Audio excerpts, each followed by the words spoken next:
Hello, everybody. Good to see everybody here tonight. The regular council meeting for Tuesday, December 15th is being called to order at 7:06 p.m. Thank you very much, you guys. May I please get a silent meditation and pledge of allegiance?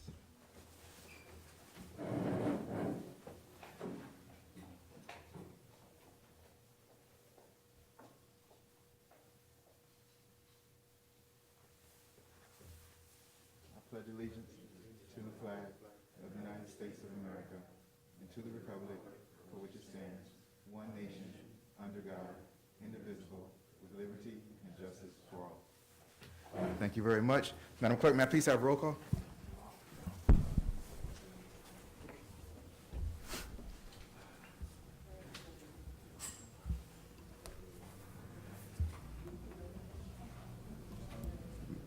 Madam Clerk, may I please have roll call? Councilman Correll, Here. Vice Mayor Urban, Present. Mayor Nicholson. Here. Thank you very much. Appreciate it. For the record, I want to recognize Interim Clerk Pam Lattimore. Attorney Geller is here. Village Manager is here. We have the Chairperson of the Sustainability Resiliency Task Force, Ms. Elizabeth Carpenter, is here. See her again next month. We also have Richard Pinsky is here. We have a special guest here, former Vice Mayor, Mr. Harold Mathis. He'll come up soon. And Chief is here, Chief Magnuson, of course. Thank you very much, you guys. We have Officer Sandy Owen in the back. Good to see you, Sandy. For approval of the agenda, everybody, I have a couple of, before I ask for a motion, have a couple of deletions that I would like to make. Unfortunately, Mayor Cabillos is kind of feeling under the weather, so she wasn't able to make it here tonight to present the Citizenship of the Year. We'll do that next month in January, and for her proclamation, we'll do that next month in January also. We hope she gets better really soon.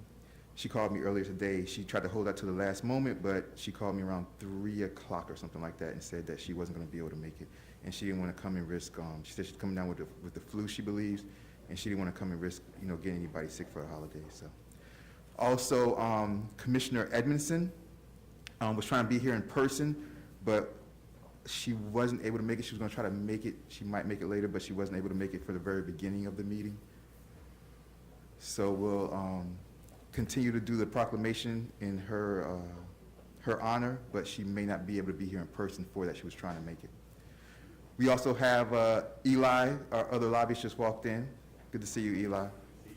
So I want to strike F1 and F2, you guys, from the agenda, if that's okay. If there's any more deletions or additions, this is the time to say so. Otherwise, may I please have a motion to approve the agenda with F1 and F2 stricken? I'll make a motion to approve the agenda with F1 and F2 stricken. May I have a second? I'll second. Moved by Vice Mayor Urban, second by Councilperson Perrella. All in favor say aye. Aye. All opposed say nay. Hearing none, the agenda is approved. Next is approval of the minutes. Has anybody had a chance to look over the minutes? I looked over them, but I can't make the motion. I went through them. I didn't see anything really out of place. I'll make a motion to approve the minutes. I appreciate that. Moved by Vice Mayor Urban. I didn't see anything either. Do I have a second? I'll second. Second by Councilperson Perrella. All in favor for approval of the minutes, say aye. Aye. All opposed, say nay. Hearing none, we're moving right along to acknowledgement of visitors and or special presentations. At this particular time, we're going to move down to the new F1, which was F3, and that is the proclamation for County Commissioner Audrey M. Edmondson. As I said before, she was trying to be here early and on time, but unfortunately, she wasn't able to make it. I do have a special guest, though. While we do this proclamation, I'm going to have somebody come up and talk about what County Commissioner Edmondson meant to not only the village of El Portal, but to the entire community and eventually the entire county of Miami-Dade as she became a Miami-Dade commissioner. So I wanted to call to the podium our former vice mayor, Mr. Harold E. Mathis. Mr. Harold Mathis, you would come to the front, please.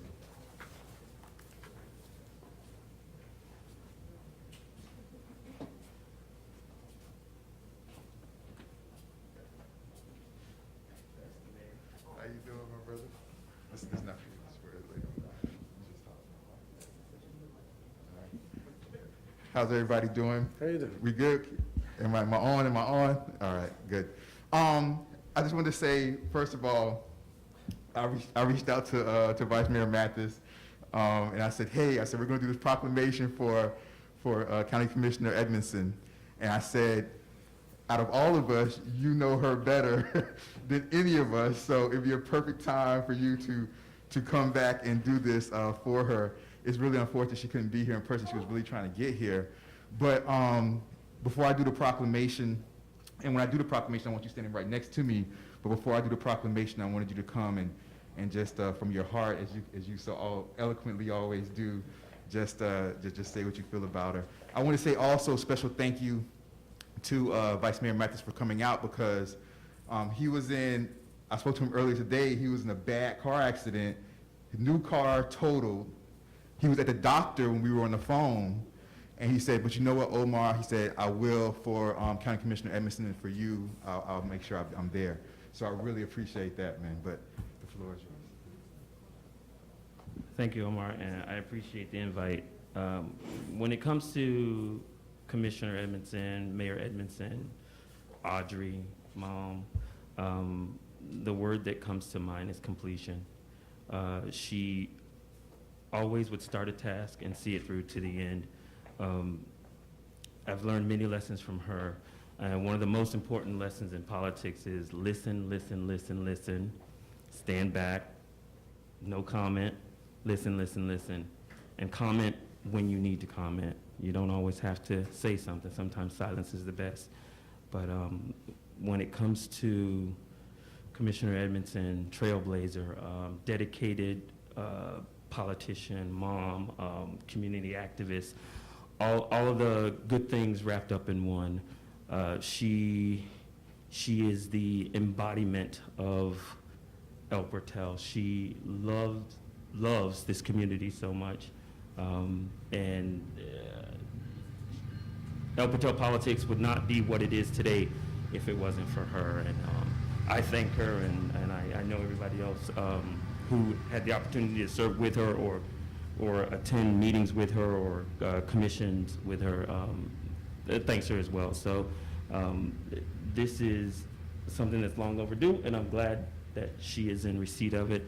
And I am going to push for a road to be named in her honor. So, and thank you again, Mayor. Absolutely, I really appreciate it.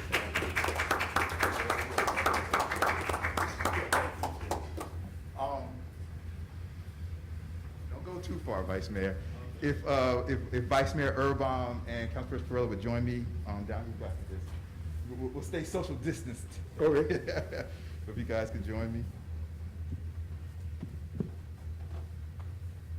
Madam Manager, if you could stand back here also.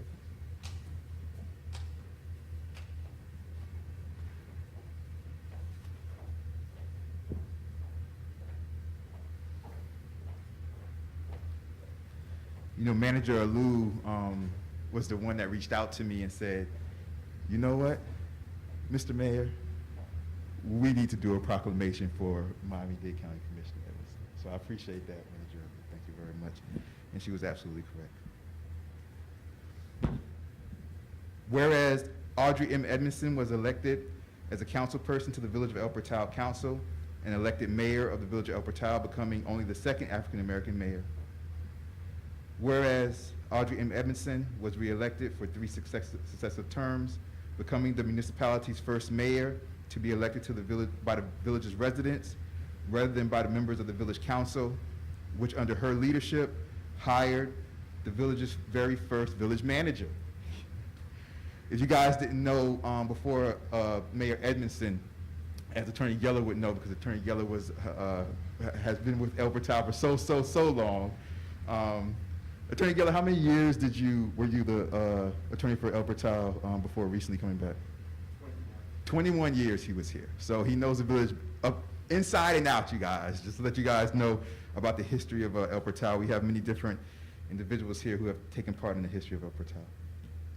Before Mayor Edmondson was the mayor, you guys, it was a whole different setup, and she changed that, which was good because she allowed the mayor to be voted by the people, the residents. So they got a voice instead of by the council. Okay. Whereas Audrey M. Edmondson, among other achievements, implemented the traffic calming circular rotunda at the front of Village Hall and the Northeast 87th Street pavers at intersections, renovated Village of El Portal charter from its 1937 version, and expanded the Village Hall building to include a designated space for the police department.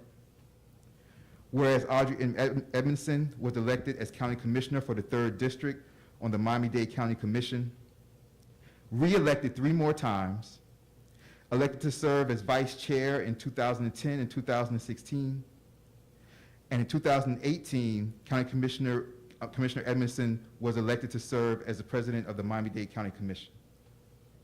Whereas Audrey M. Edmondson was a chairwoman of the Housing and Social Services Committee and Building Safer Neighborhoods Subcommittee, vice chairwoman of the Transportation and Public Works Committee, and the chairman's Policy Council, member of the Youth Crime Task Force, vice chairperson of the Miami-Dade Expressway Authority Board of Directors, appointment to the Miami-Dade County HIV/AIDS Getting to Zero Task Force, and we're representing HIV/AIDS tonight.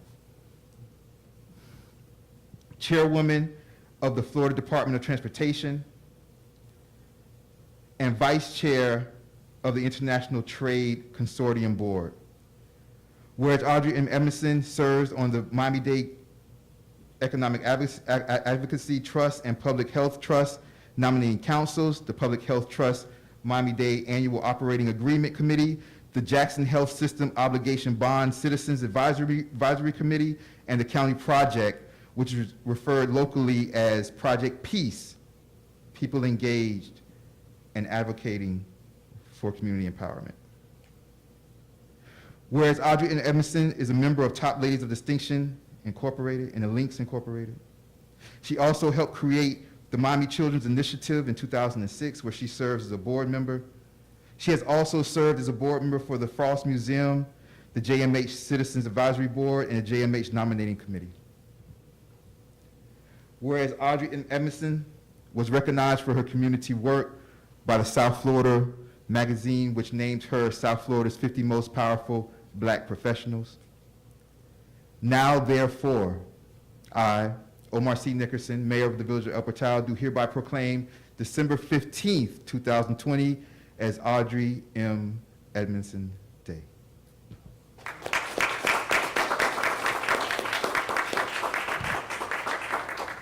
Madam Manager, Vice Mayor Urban, Councilperson Farella, before we get up out of here, can you guys please say what Audrey Edmondson means to you? And Attorney Geller, you worked with her for many years.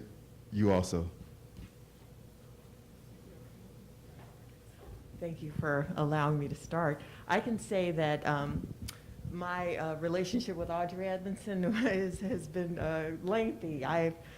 She was one of the first persons I met when I moved to Miami-Dade County from Washington, D.C. I worked on Capitol Hill, Washington, D.C. for a number of years. I decided to try something new and moved to South Florida.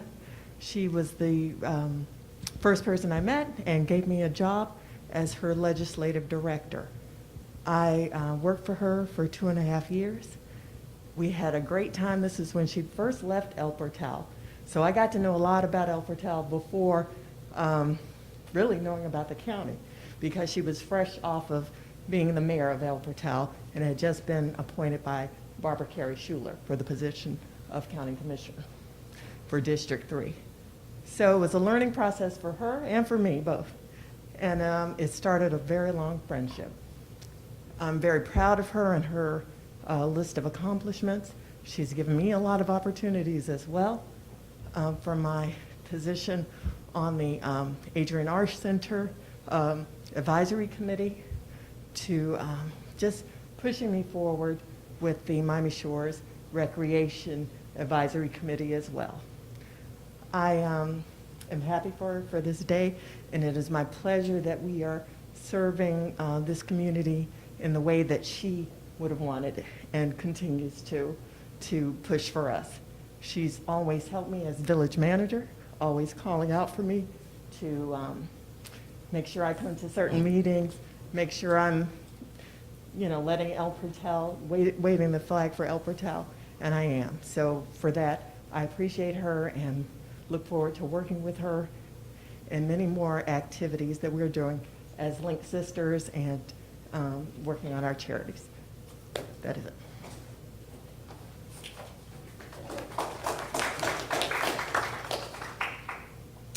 Good evening.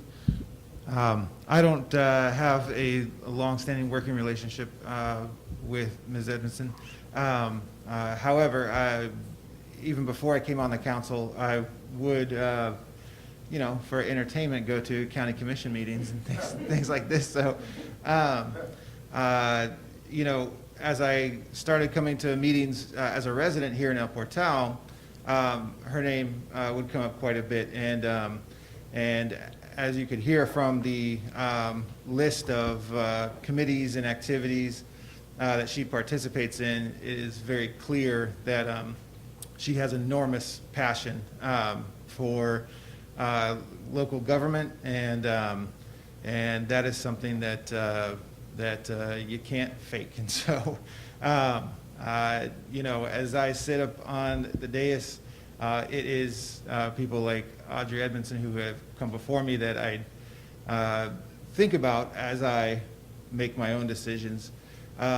And so I have been glad to be able to see her in action at different committees in the county commission, specifically transportation. And so I just hope that I don't break anything that she works so hard to create. So this is fantastic, and I think it's incredibly well deserved. So.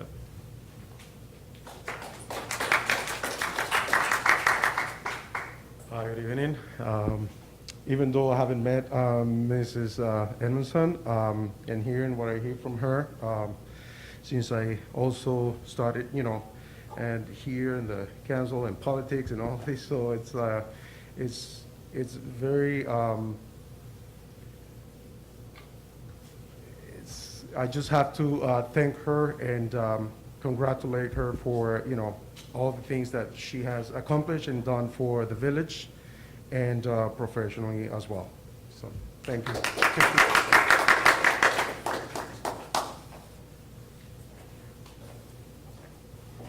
Thank you, Mayor. Audrey Edmondson is a force of nature. She's somebody who knows what it takes to get things done and does it. Now, she came in during my first hiatus from the village in '98 and '99 when I was out for a couple of years, right when she came in. So we had a little bit of getting to know each other when I came back at the beginning of 2000. But she lived very close by in those days, and we spent a lot of evenings after council meetings talking about what had gone on, what worked and what didn't, and what needed to happen. I wasn't surprised when she was selected to be on the county commission, and I wasn't surprised when she turned out to be one of the most effective members down there and then the chair of the county commission, because that's who Audrey is. She's somebody who finds a way to get it done. She's somebody who finds a way to persuade people to see things from her point of view, and she's one of the great political leaders I've ever had the privilege to work with. So I think this honor is not only appropriate, frankly, it's probably overdue. And I'm just thrilled beyond words to see Audrey receive the kind of recognition that she deserves for what she did to make this village a better place to live. So thank you very much. Thank you very much, you guys. I don't know if Chief Magnuson or Clerk Lattimore has anything that they might want to say. You guys, this is the one and only time we're going to acknowledge her and celebrate her. So for those at home, just bear with us. This is very important because she was a force that shaped our community into moving it along into what you see today. Chief Magnuson. Also, Dr. Ward, I see. Dr. Ward, if you would like to come up back to Chief Magnuson and say.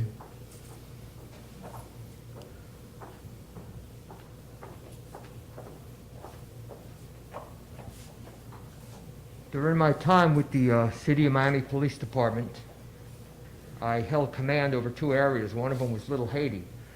And we had monthly meetings with the city commissioner, one of them being Michelle Spence-Jones. And once a month we had a meeting with the county commission.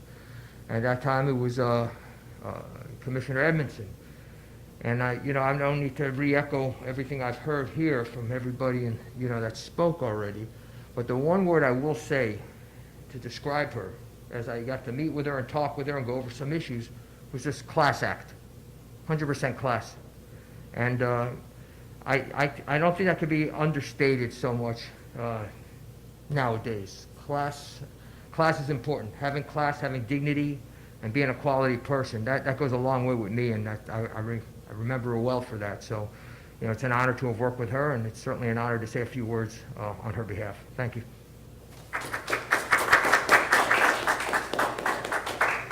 Dr. Ward?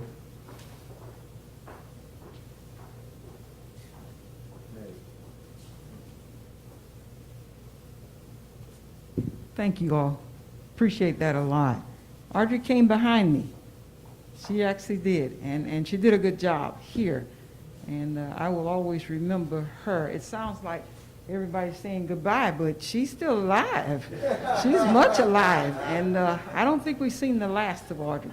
But to be in a small city like this and to rise to the point of following one of our sheroes, who am I talking about? No, Daisy was already gone. Daisy was already gone. Who sat in the county commission seat before Audrey? There you go. Now we know why we think so highly of Audrey, because not only did I come behind Daisy Black, Audrey came behind me, but look where she towered to and stayed there for a while. But for term limitations, she may have still been there. She's a friend, not a stranger at all to my family, nor I to hers. And I'm sorry she's not able to be here tonight, but we're not saying goodbye, we're saying hello. And while she doesn't live in the village anymore, we're gonna keep up with her. Thank y'all so much for giving me an opportunity to honor someone that I have a lot of respect for and who respects me as well. Thank y'all.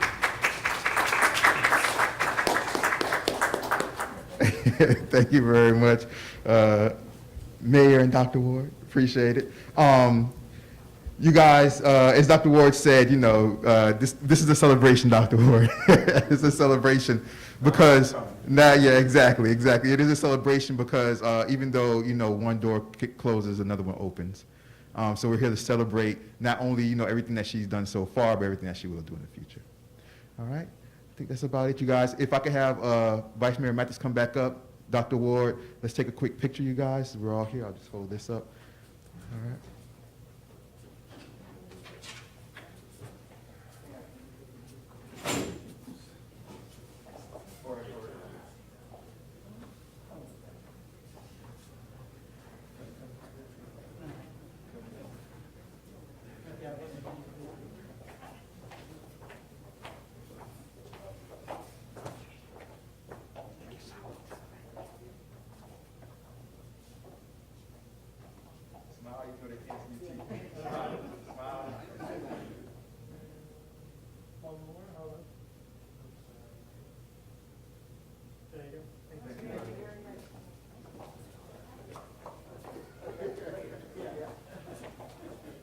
Max, I appreciate Dr. Ward, all you guys.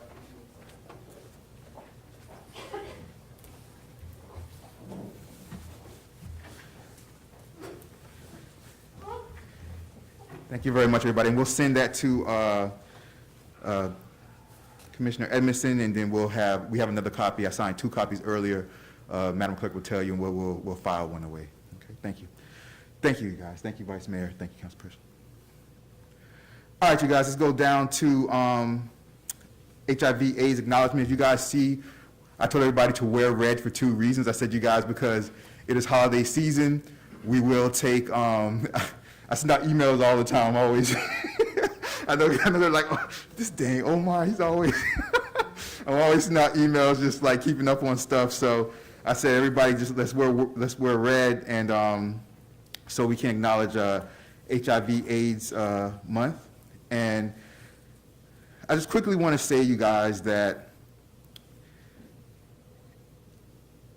when it comes to the way things work in society, it's like the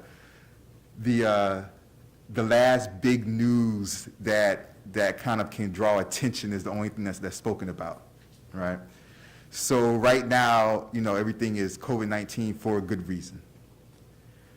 But just because, throughout society and especially on the news, just because people don't talk about things and there's the news cycle and then things, go out of style as far as the news cycle is concerned, doesn't mean things are not important any longer. Right?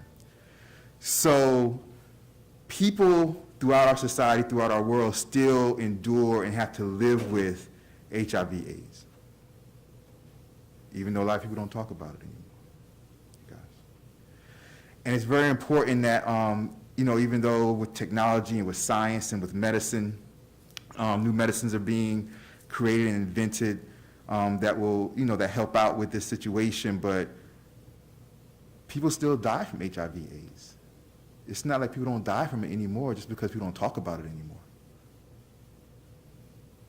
So I just wanted to, on behalf of the Village of El Portal, along with Vice Mayor, along with Councilperson Perella, to acknowledge HIV/AIDS, to say that even though it's not in the news cycle, even though we don't really talk about it anymore, that us as a community, we haven't forgotten about it, and our heart still goes out to those who have to deal with that disease. Okay? Thank you very much. Mr. Mayor, if I could just add just one thing to that. On this specifically, I was born in '79, if you were curious how old I am, but my dad's little brother, by the time I was born in '79, he already knew that he had an unidentifiable disease, essentially. And so by the time the Ryan White movie came out, when I was in 4th grade, I think it was, we'd already had these discussions in my home for many years already at that point. And so the reason I bring up Ryan White is because that movie, the purpose of it, if you remember, was to teach the public that it wasn't only homosexuals who got HIV and AIDS. And so, as the mayor's saying, COVID-19 dominates all discussion about this right now, but HIV/AIDS was, when it came out and was identified, there became a need to have a discussion about empathy, which I think was one of the first global discussions that humans had about empathy. And so I'm hopeful that the lessons we learned from those early 2 decades of HIV research hopefully will be able to be applied to the COVID-19 situation as well, in terms of empathy having a great deal to do with the efficacy of treatment. So, so anyway, all of that to say that I certainly do agree with the importance to remember that it is not something from the past. It is very present. My uncle was lucky. He got access to experimental drugs immediately. He is still alive today and very well may outlive me. And so he's lucky because he had access to all of those experimental medications for decades, honestly. So it's important to recognize the human component of all of this. And I think it's absolutely translatable to the COVID-19 situation as well. So I had a friend diagnosed with HIV last year, honestly. And so it certainly is not something that is gone or relegated. It's not, there's no vaccine for it. And so anyway, it's my hope that empathy prevails through all of this. So that's it. Thank you very much, Vice Mayor. Appreciate it. Councilor Fred, you good? All right. So we're going to move on, you guys. Next thing is good and welfare. If anybody from the audience has anything they want to come up and talk about at any time, you also have individuals on Zoom that I'm sure that can come in and speak. This is our first time doing the hybrid meeting. So the full moon has taken care of us. They got all the technology down pat. But if anybody wants to come on and talk about anything as far as what's on the agenda, this is the first good and welfare. Anybody wants to come on and talk about anything as far as what's on the agenda, you'll have 3 minutes to ask your question. Come on and say your name and address for the record. Anything that's on the agenda. We do have another good and welfare at the very end. And the second good and welfare is when you can come on and talk about anything at all. With the first good and welfare, we come and we talk about anything that's on the agenda. A bunch of things.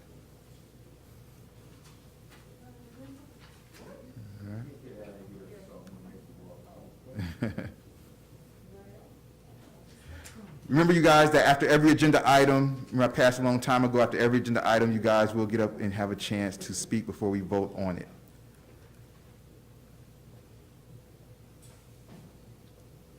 I'm seeing no good and welfare. Do we have? Yeah, she's here.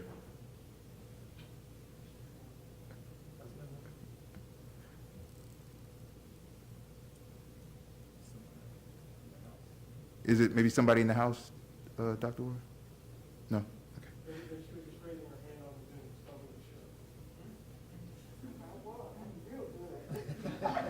All right. All over. Okay, you guys, moving on to the agenda items. The first one is H1, Legislative and Lobbying Update, Richard Pinsky and Eli Nortellis. How you doing, Eli? How you doing, Richard? Good to see you guys. Both of these podiums work. I don't know if you guys want to both go to one or, it's all good. I'll go maskless first, and he'll keep his on. So Mayor, council members, manager, attorney, and clerk, thank you very much for the opportunity. I'm Richard Pinsky, and with me is Eli Nortellis. For the new members, just a quick introduction that the Village of El Portal has 2 government relation firms, sometimes 3. Right now, I work at the Ackerman Law Firm, and I head up their government relations for the state of Florida, and we are the lead contract government relations firm for the village. We have Eli Nortellis, used to be with Ackerman, then he decided to go make money and with the Nortellis Roberts firm. So together we represent the village. And I just want to say something about Chair Edmondson, who I've worked with over the years as well. So everyone said great things. I wanted to point out that in the back there's a picture on the wall of a 2002 meeting with Chair Edmondson in the chair, the photo. But that's not what's amazing. What's amazing is the picture of Joe Geller in that same photo.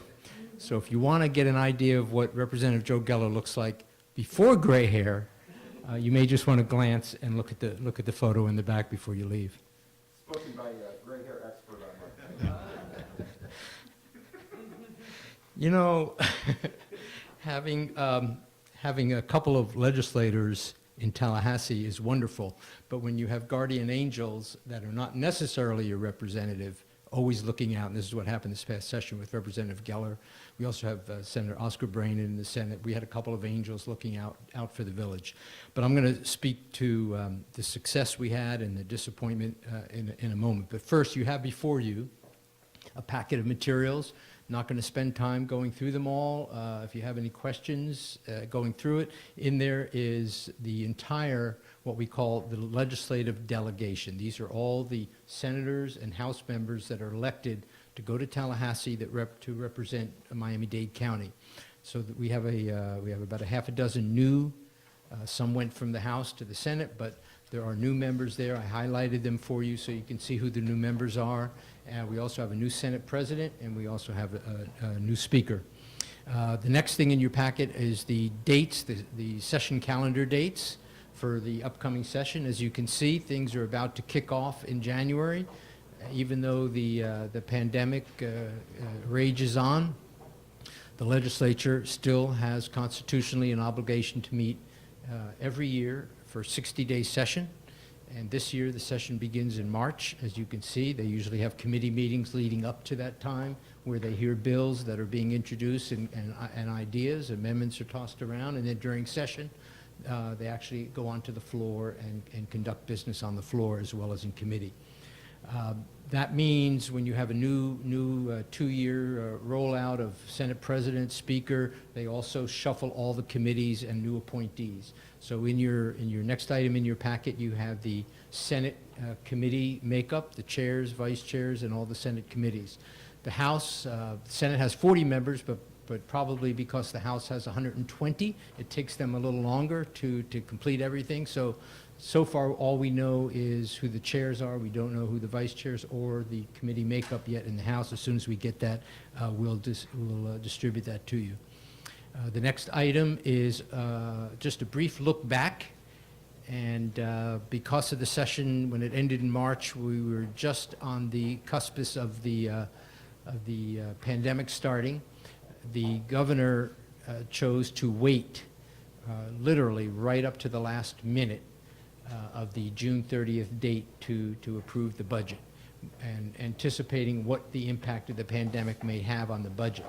And that played into the governor's action in the sense that the deep budget cut in anticipation of what extra expenses may be realized from the pandemic, or if things were going to be subsiding, then perhaps there would not have been such a drastic budget cut done. Unfortunately, as you can see, we had our two items, very important items, the traffic calming for the Horace Mann School, and as well as the critical connection on Northeast 2nd Avenue to connect us to the central sewer system for the county. Right now you have commercial property that literally cannot be permitted because it's on septic. So before the village can grow as far as terms of economic development and commercial, attracting commercial interest, we've got to get that fixed. Unfortunately, that money was vetoed. We did have a request for the flooding in this area here in the El Jardín area, but, and that's critical because that just flows right into the little river, and with sea level rise, it's just getting exacerbating.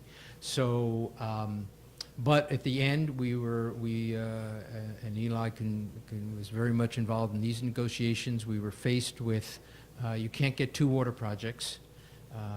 You're the village of El Portal, not the city of Miami, so which one water project do you want?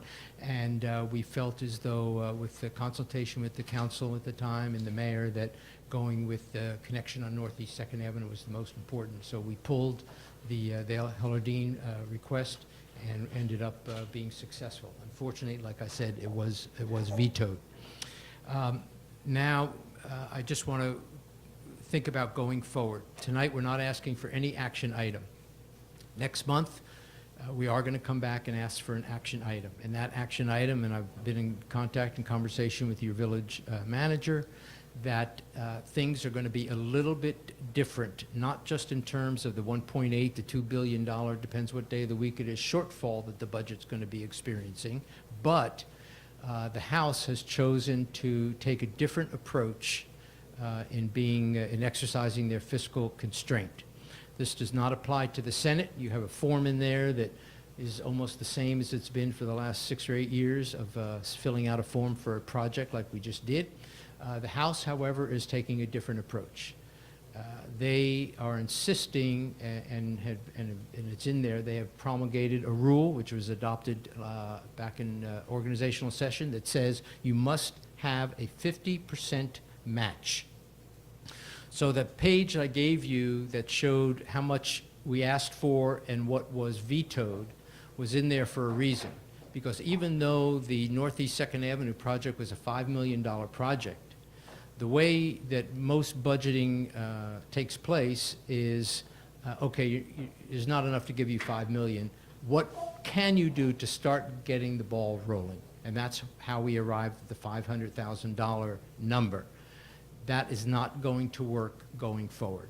With a 50% match, you have to have 50% of the money of the project. So for a $5 million project, we would have to have $2.5 million ready to go.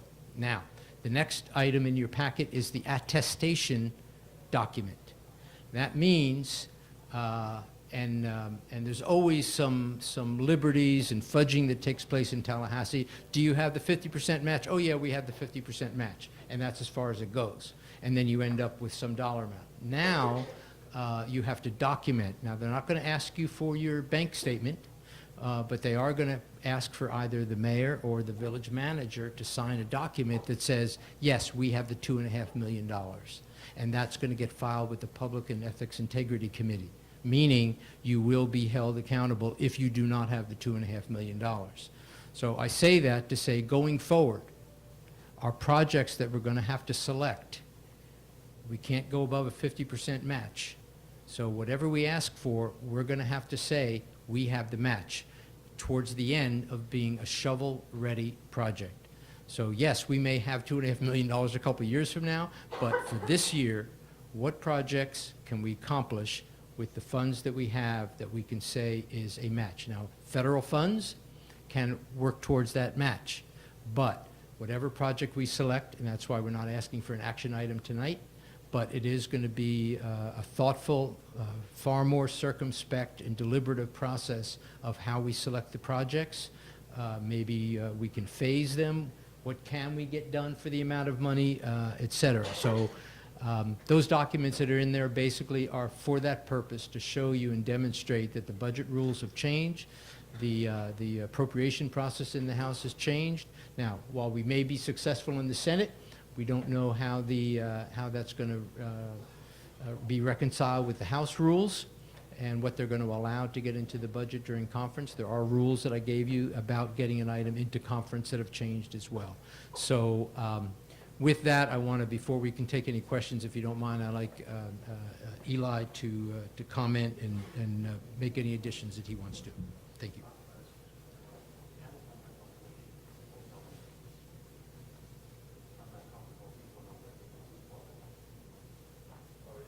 People will what?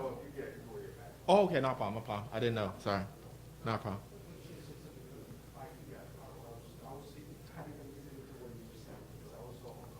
Okay, no problem.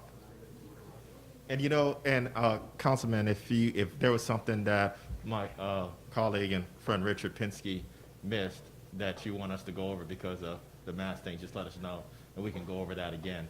Not to get too much into the weeds, Richard Pinsky covered a lot. Is this on? Is that Richard Pinsky's covered a lot. My name is Eli Nortellis. My partner Dave Roberts, who's also part of our Nortellis Roberts group, was not able to be here today. I just wanted to mention we also got El Portel has a lot of friends in Tallahassee. What I mean by that, I'm talking about members. Richard covered, you know, the fact that there's 120 House members, but your representative, Representative Dottie Joseph, she's a warrior for this village. She carries our projects for her, and she's also a colleague of your general counsel and also a good friend of Representative Geller, who's also a warrior as well for us in Tallahassee. And I also have to mention our senator, Senator Jason Pizzo, who's now somewhat within a Republican administration, who has climbed up, and he's pretty much actually in somewhat part of leadership, and he's also an advocate for the village as well. We lost a champion in Oscar Brannon, Senator Brannon, but for the most part, we do have someone in a neighboring county over, Senator Perry Thurston, who the manager knows about, who cares about the village as well, too. I say that to say that there's a lot of people who care about the village in Tallahassee, and we're going to utilize them during these tough times. Thank you, guys. I appreciate it. As far as the change that you guys have seen from, because, you know, years ago, water projects, you know, took the, you know, was everything. Since COVID-19, how confident are you that there's money for the water projects as one would need it, compared to money maybe for either COVID-19 relief or money for, I know under the governor, he really wants to focus on businesses during the COVID-19? Sure, thank you. Will there be as much money, and will it be you know, the number of water projects will no doubt decrease. But you had some legislation that passed that the governor did sign, Senate Bill 712, which gets at nutrient discharges, stormwater runoff, anything going into a water body like we have at the Little River that runs into Biscayne Bay. So I don't want to abandon the notion that we have a very viable and critically important water project to the, not just the ecosystem downstream, but what's coming from the Everglades restoration projects. So we know that the Department of Environmental Protection is going to be looking at what we are putting into the Little River. Now, there's probably a community, maybe a little further south and west of here, that they're all man-made lakes. They're nice neighborhoods, but they're not discharging into water bodies. They're not putting anything into the Everglades. They're not putting, they may have a septic tank issue, but they're not as critical as what we have here. The same way the coastal communities are going to be critical. So I don't have a crystal ball, but I am guessing that part of the parsing of which is most important and prioritizing will have to do with Senate Bill 712, which communities are more impactful into the water bodies in the state of Florida, and they may be prioritized in some way. There has been talk for the last few years of doing water projects completely different, more like we do road projects. Right now, you know, we go through the MPO process and we get on a 5-year program. Very rarely do road projects, major road projects get funded in Tallahassee. It's all done through FDOT and the MPOs, and there's just a line item in the budget. So there is talk that water projects will be treated that way in the future as well. Maybe go through the water management districts, working with DEP. They're put on a 5-year plan. So there are folks that are looking at it at a statewide basis of how to prioritize water projects rather than who has a key legislator or who may have a really good lobbyist and whatnot, that there has to be another way of taking a finite amount of money and putting it into a prioritizing of water projects. I don't know if that answered the question, but I don't want us to let go of, we may change and say, yes, the sewer connection on Northeast 2nd is important, but if we believe we have a better chance of fixing the sea level rise of the Little River and what we're trying to mitigate here in the El Jardín area, then maybe that's what we switch to. So these are the thought processes that we're going to be chatting with your village manager, and then we want to discuss with you next month. But that dollar amount is part of it, but also anticipating, like your question asked, what would the legislature and the Senate and House leadership be most comfortable supporting?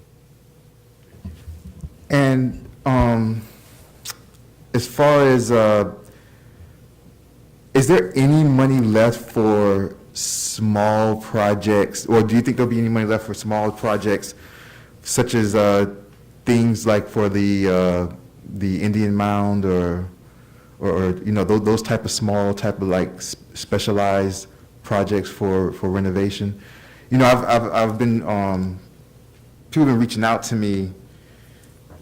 I mean, most people know my dad's African American, my mom's Native American. So, like, my mom's whole family, my mom still stays on the reservation in South Dakota. So, but I've had Native American groups start to reach out to me for being El Portal's first Native American mayor. So, is there any money that you would see in that type of situation that's not COVID or water or you know, water projects, but that's for more like a miscellaneous type of projects? I'm only asking because, you know, we're always continuing to ask for, you know, what we need, but we're so small that a lot of times, you know, they'll give it to, you know, City of Miami first, of course, or they'll give it to Miami Beach first and things like that. And we should still continue to ask for those things, but if there's money out there to be able to improve other things also, we shouldn't only ask for COVID relief or only ask for water projects. We should also ask for a bunch of different things. You know, it's not like we can't do more than just one thing. So. Yeah, great question, Mayor. And you know that I have advocated for some funding for the Indian Mound area, something to preserve. So there are historic preservation dollars in a different silo. And those monies, usually are decided ahead of time through a grant process, but it would probably be easier because you're not competing for water dollars. So starting with the premise that they're going to have to figure out how to get $1.8 billion, where are they going to go to do that? And they're going to have a big old shop vacuum cleaner sucking up every dollar that's available.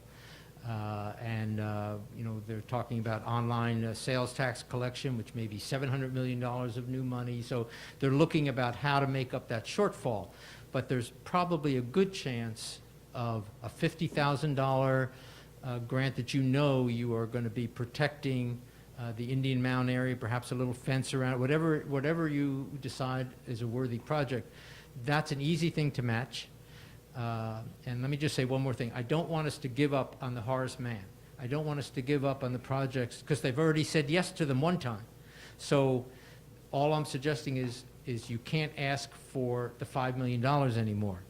So you got funded $500,000 for your water project. You got funded $300,000 for Horace Mann.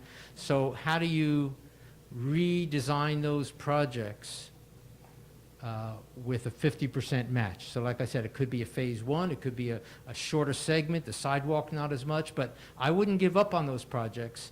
I'm just suggesting to you that we've got to be more creative on how we approach the project, as well as what you're suggesting, which is a fantastic idea, and that is what other little things can we do that will benefit the quality of life in the village. And we can help with that too. Thank you, guys. Yes, Attorney Gill, and now I'll come to you, Vice Mayor. Just very briefly, the Sustainability and Resiliency Committee is working on a fertilizer ordinance that would also impact what drains into the Little River, that you'll be seeing in the near future. And the other thing that really will dramatically impact this budget that's very difficult to predict is whether or not Washington comes through with aid to state and local governments. It's an issue that's very contentious. The Democrats are pushing it, and there's significant opposition to it at the national level. If that happens, if that gets passed, it will dramatically impact the budget process in Florida. Thank you very much. That's a great point. And let me just say for the record, yeah, that the fertilizer ordinance is something that actually our chairwoman, Chairperson Carpenter, who's here, is actually spearheading. So Chairperson Carpenter, along with Attorney Gellers, working on that for the Sustainability and Resiliency Task Force. We appreciate that, Chairperson. Vice Mayor Urban? Oh, go ahead. No, go ahead. no. Oh, you have a question? Go ahead, Council. Well, you might answer part of my question. I don't mind. Yeah, go ahead. Oh, no, I was going to say, if we're in that, I would be remiss, just show you how important the village is. I got an alert to just notify everybody that Senator Chev Jones, who replaced Senator Oscar Brannon, he cares about the village, and he's willing to help out and work with Senator Pizzo any way he can. So just want to let you know. Thank you. Thank you very much. I made the record. Thank you very much. We have people are watching out there, so we appreciate that. Thank you, Full Moon, for making that possible with this hybrid situation. Vice Mayor, go ahead.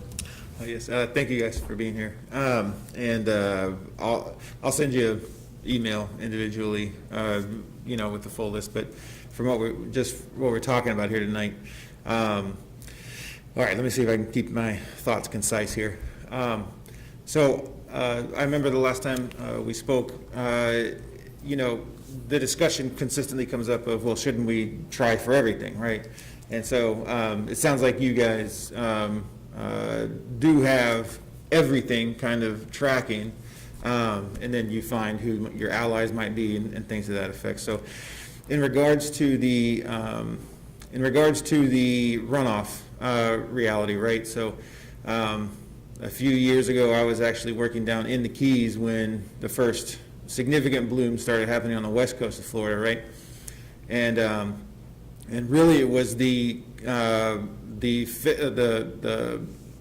not the commercial fishermen, but the sport fishermen, the guides, right? This was one of the first effective organizations that got the attention in Tallahassee. So that's great. My concern is that I don't think it's a secret that Tallahassee has not always been a big fan of Miami-Dade County. And, you know, that needs to be stated out loud, I mean, because that's what we're up against as part of that, right? And so, so one of my concerns is that, yes, we've started to have fish kills in Biscayne Bay, and we've got radiation in Biscayne Bay, and we've got, you know, so there's a great many issues with Biscayne Bay, but there's no tour guides doing fishing tours in Biscayne Bay. So we don't have that same economic impact because most people, truthfully, in Miami don't spend as much time on the water as people in Monroe County or over in like Tampa, Sarasota area, right? And so I guess my suggestion would be to not, you know, to try and team up with maybe somebody who's really kind of in a county that's fairly far away, right? But dealing with similar issues because they've already got a lot of multiple years in the game of trying to figure out how to get Tallahassee's attention on that. So, yeah, go ahead. You're spot on, and you're talking about Captains for Clean Water, and they are a very effective organization. They actually have some folks, some guides in Dade County Okay. That just recently took Speaker Sprawls on a tour at the south end of Biscayne Bay, at the north end of the Keys. So they are active, and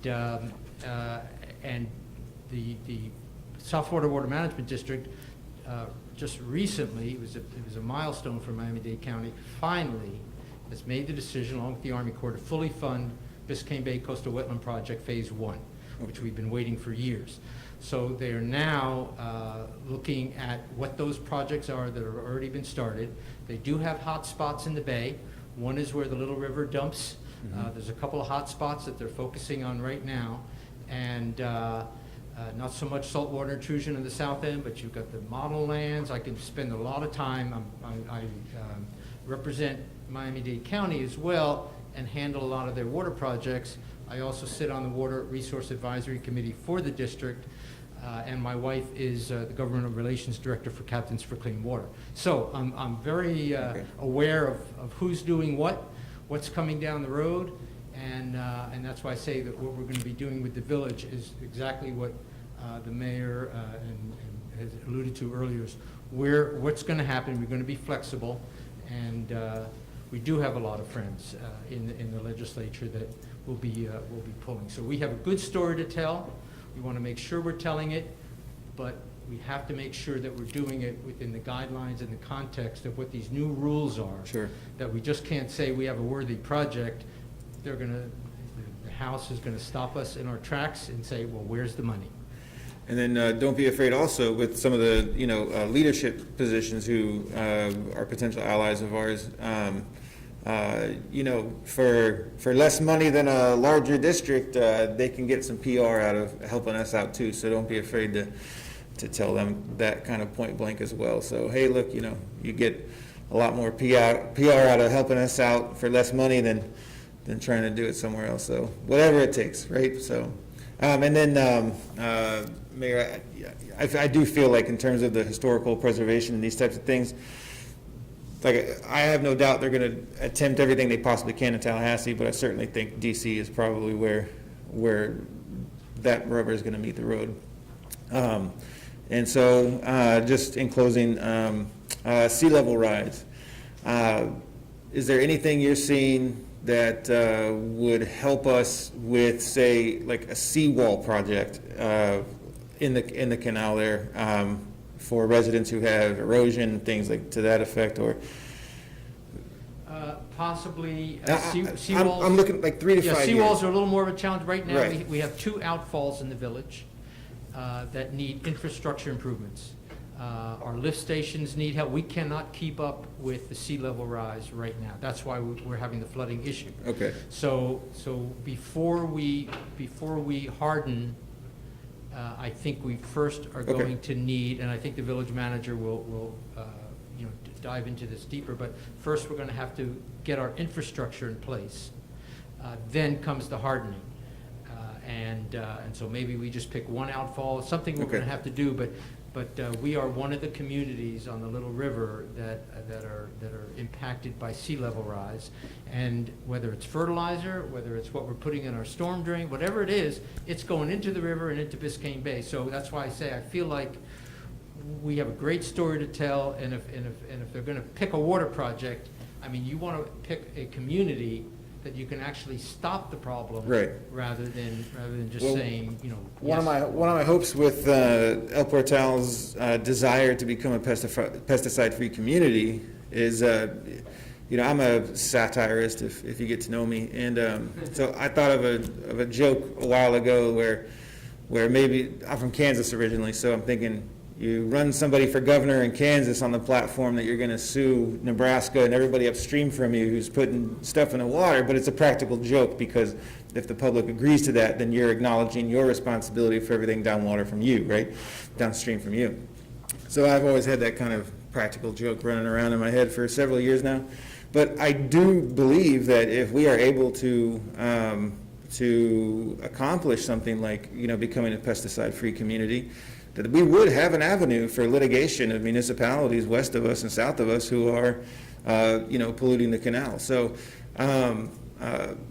personally, growing up, I couldn't believe that anybody would ever sue anybody, right? Like, why wouldn't you just figure it out? Like, but, I'm an adult now, so I kind of get it. But I do think that could be an avenue for El Portal, if we're able to do that, and not just as a way to sue somebody to get revenue for the village, but I believe strongly, and I certainly would like to convey that to the two of you spending time in Tallahassee, that our small size actually is a huge benefit to us, because we're not asking for the same size tickets as other districts are or other municipalities are. Additionally, we can make ourselves available for something like pilot programs. If they're not willing to take a huge risk on something, maybe they can take a small risk, and we could be volunteers for being part of something like that. So when I think of specifically sea level rise projects, additionally runoff, septic to sewer, I feel like, yes, we're talking about the session, but we're thinking 3, 5, 7, even 10 years down the road, right? And so at some point, geologically speaking, we're out of time already in terms of sea level rise. It's already over, right? So we're talking about 2060 as just catastrophic sea level rise, right? And it's going to happen slowly, so we'll be surprised in 2060, I promise you. And but as it stands right now, in the way humanity measures time, we actually have a little bit of time. We've got probably 10 years before we're at a critical point, and something has to be done, ad hoc emergency, right? That's not to say we're dragging our feet, but at the same time, if we can keep those seeds planted, then when the budget does become more available, when the political will becomes more available, the idea is that we're ready to go for those scenarios too. So, thank you guys. Councilperson Perella? Thank you, Vice Mayor. You good? Vice Mayor, you good? All right, any questions from anybody else before I go to anybody in the audience? We good? Madam Manager, you all right? Attorney Geller? Madam Clerk, everybody good? All right, anybody from the audience have any questions for the lobbyists? Anybody on Zoom have any questions for the lobbyists?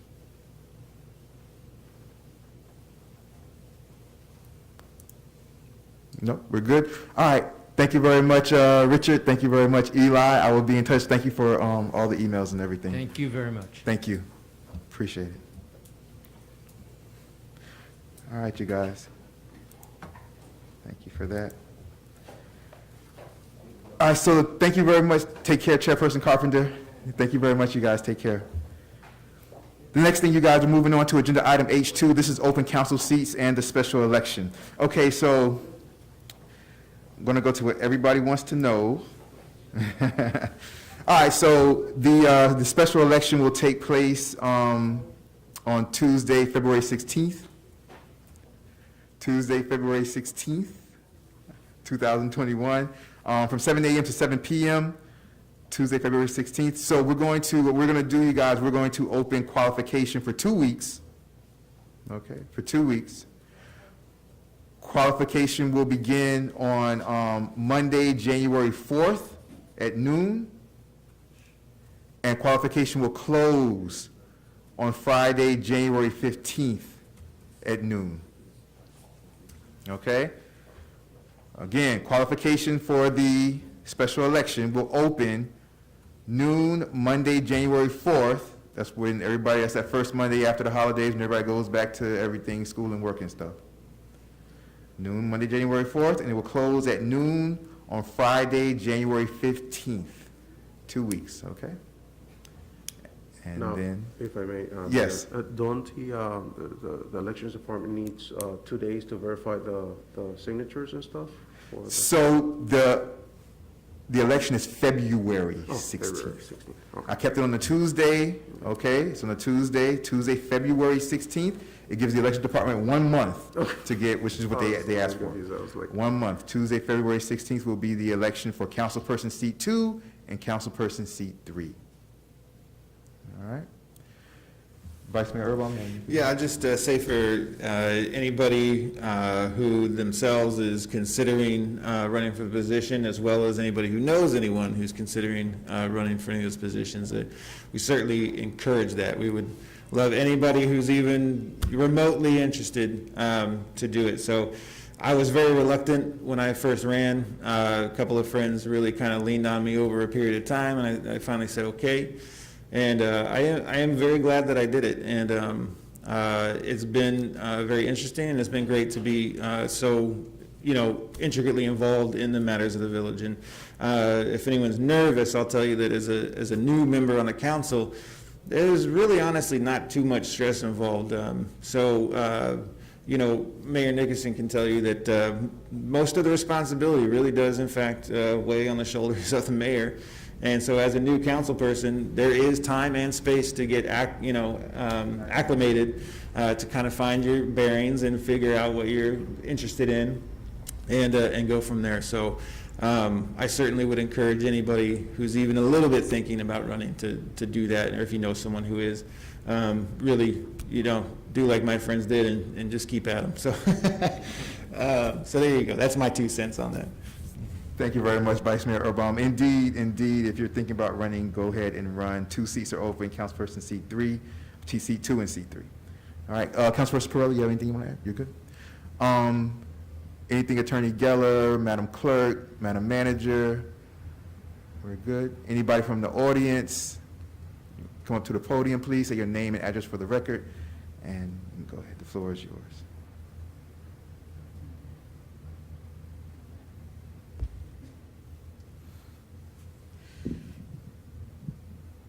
Dr. Lightfoot Ward, 415 Northwest 88th Terrace. I'm glad you all had this on the agenda. Thank you. I don't mind telling everybody, I've already spoken to the mayor. I do have an interest, but it was caused because of the straw poll. I'm just standing here to thank everybody who gave me such support.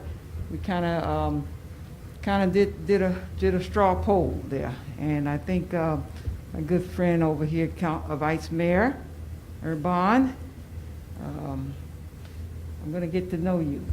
I'm going to get to know you. I want to say thank you to everybody for the straw poll that we took this past summer to see if you really wanted me back on the council. I will be running. I'm making that announcement tonight. The council has a lot of things that we need to get taken care of. 3 men and another person that has approached me said, mention my name. Name is Tracy Young. Those of you that don't know, this village acknowledged Tracy. She's Emmy Award. She won an Emmy. Grammy. I mean a Grammy, the Grammy, not the Emmy, the Grammy Award. And she has approached me. She says, I'm a neophyte on this thing, but I sure would like to get involved. So you're right. You're right. She's anxious to learn. So what was that movie? Three something and a dog? It'll be 3 men and 2 women if we win, okay? But thank you very much for making that announcement. And I look forward to serving again on this village council. We have a lot of work to do. Thank you for letting me know that, and I'm ready. Thank y'all. Thank you, Dr. Ward. Thank you very much. Is there anybody else from the audience that wants to come up, or anybody on Zoom that has anything they want to say? Any questions, comments? You're not seeing any? Okay. All right, thank you guys very much. So once again, you guys, just in closing, Monday, January 4th at noon, come here to Village Hall, and the clerk will be. Yes, that is very, very true. Yes, call Village Hall, January 4th, Monday, January 4th, starting at noon, call Village Hall to make an appointment. Because of COVID, we can't have too many people, especially Village Hall is really small at the same time. So call Village Hall and make an appointment. You guys have 2 weeks, Monday, January 4th, till Friday, January 15th at noon. We're not going to have the clerk here trying to verify your paperwork at 9 p.m. on Friday, January the 15th, you guys. Noon. All right, noon to noon. January 4th, January 15th, 2021. Thank you very much. All right, the next thing, you guys, we have is the usage of the El Portal Village Parks. Okay, so you guys know what COVID, and the village manager is going to have to chime in with me on this, but you guys know with COVID, parks and all those things were closed for a while, right? So then things changed, and things were updated as far as the stay-at-home order and things like that. So then parks started to open back up. But parks started to open back up only if they could be cleaned, I believe it's once a day. They have to be cleaned from top to bottom. Now, the village manager, she bought the backpack that can hold the cleaning agent. So we have that. This is the problem, and me and the manager have been talking, we've been trying to find a way. You guys know this was a voting item, so you guys haven't been in the loop, but me and the manager, we've been trying, we've been all over trying to find a way, because the problem that we're having is this. Most people are going to want to go to the park on the weekends. Yeah. We don't have workers on the weekends. And so our public works guy, Angel, like Mr. Hernandez, stuff like that, they're here during a week. That wouldn't be a problem. If there's nothing, in a way, it pulls them away from other things they could do, because it's going to take a while to clean that park from head to toe. You have to spray it down from head to toe, every item that's on the park. So it still takes them away from their other job. But on the weekends, we have absolutely nobody. And that's the issue, because most people are going to want to go to the park on the weekends. So that's the problem that we're having. Now, we could give him more hours and ask him if he wants to work on the weekends, but that's more, we have to pay him for that. So that has to be a decision that we want to make. So it depends on, we'll take any suggestions, because me and the village manager have been trying to. And if I may just say, Yes. just to add to that, you're right. I'm going to take this off just a bit, because I lose my breath when I'm speaking. But I can say that I've also talked to the Vice Mayor Urbaum about this as well. I know that some members of the community want to volunteer to clean it, but it really needs to be a regulated process with this equipment that is specialized for sanitizing the toys here. We just don't have the manpower. I wish we could find a way to do it, because we do want to see our facilities utilized by our residents. But at this time, until we have, to ask someone to work 7 days a week is a bit much. And I don't know that he would be able to, but also, we would then also have to put some money towards that. And that's another inducement that we would have to really generate within our, admin and finance, and also, internally with administration. So just, I appreciate the residents have been patient. I understand the need. We're just at this point right now. And with the numbers going up at this time, we're right in the peak of something. We've been going through this as well with our Chief Magnuson, who's also recommended against it, just because of his what he's been witnessing and discussing with the area chiefs and on the emergency management team, that it might not even be the right time anyway. So we want to see how things go. I'm still on the South Florida Parks Coalition. This is what is happening. Bigger municipalities have more staff and they're able to do the cleaning. We're just not in that place right now. But we are looking for ways to address it, It just may not be right now. Yeah, let me jump in, and Vice Mayor, I'm going to come to you. Let me jump in really quickly and just say this, because, you know, people have contacted me and they're like, well, you know, Miami Shores is open. Well, you guys, Miami Shores has a public works department to be able to do that. That's the first thing. Second of all, you know, people have offered and said, well, you know what, you know, as villagers, we can clean it and keep a log if it's been cleaned. The only thing I would say about that is this, and this is just from my mind, just, you know, it might not be valid or whatever, but I don't know, just for some reason, like, it's when I hear things like that, my mind goes to like liability and insurance.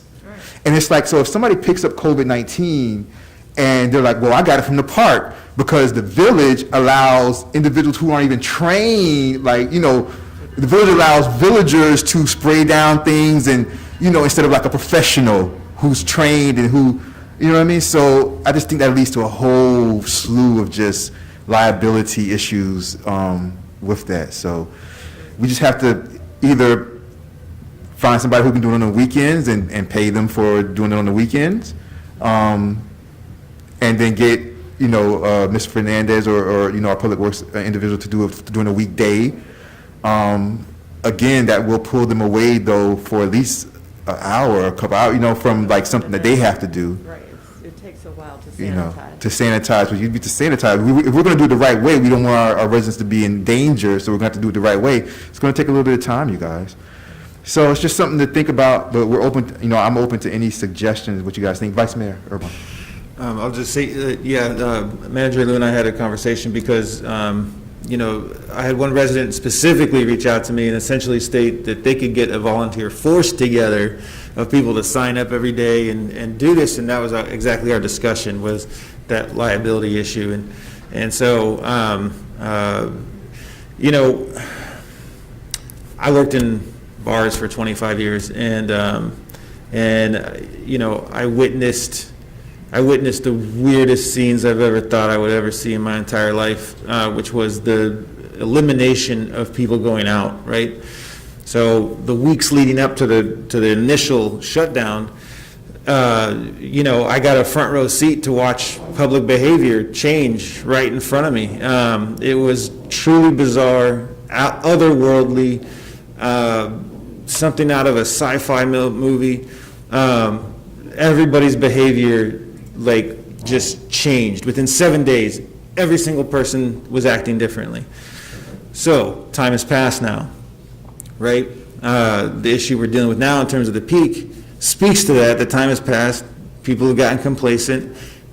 You know, well, at least even the half that took it seriously from the beginning started to get complacent as well, you know? So, you have this desperate need for socialization, this desperate need to get the kids out of the house. It is a desperate need. But at the same time, there has to be a practical approach to what the reality is of what we're dealing with. So, like, I emailed a chief the other day, you know, because he gave us a report on what he was hearing from his, you know, meetings with local officials. You know, I told him, look, you know, I have more love for the bars than most people. I mean, I'm truly passionate about hospitality and social gatherings and events and producing events and things like this. And I feel wholeheartedly that the bars should remain closed. And so, you know, this impacts me directly. I've been on unemployment since this thing started. You know, for someone like myself who works 14 hours a day, 6 days a week, you know, I mean, it's you don't do that. Like, you know, I told people for 20 years, I'll never be unemployed. I said that all the time. I would tell people all the time, I'll never be unemployed. I can go to another country and not even speak the language, and I can get a job in a kitchen. I can do things in hospitality even without having to speak, you know.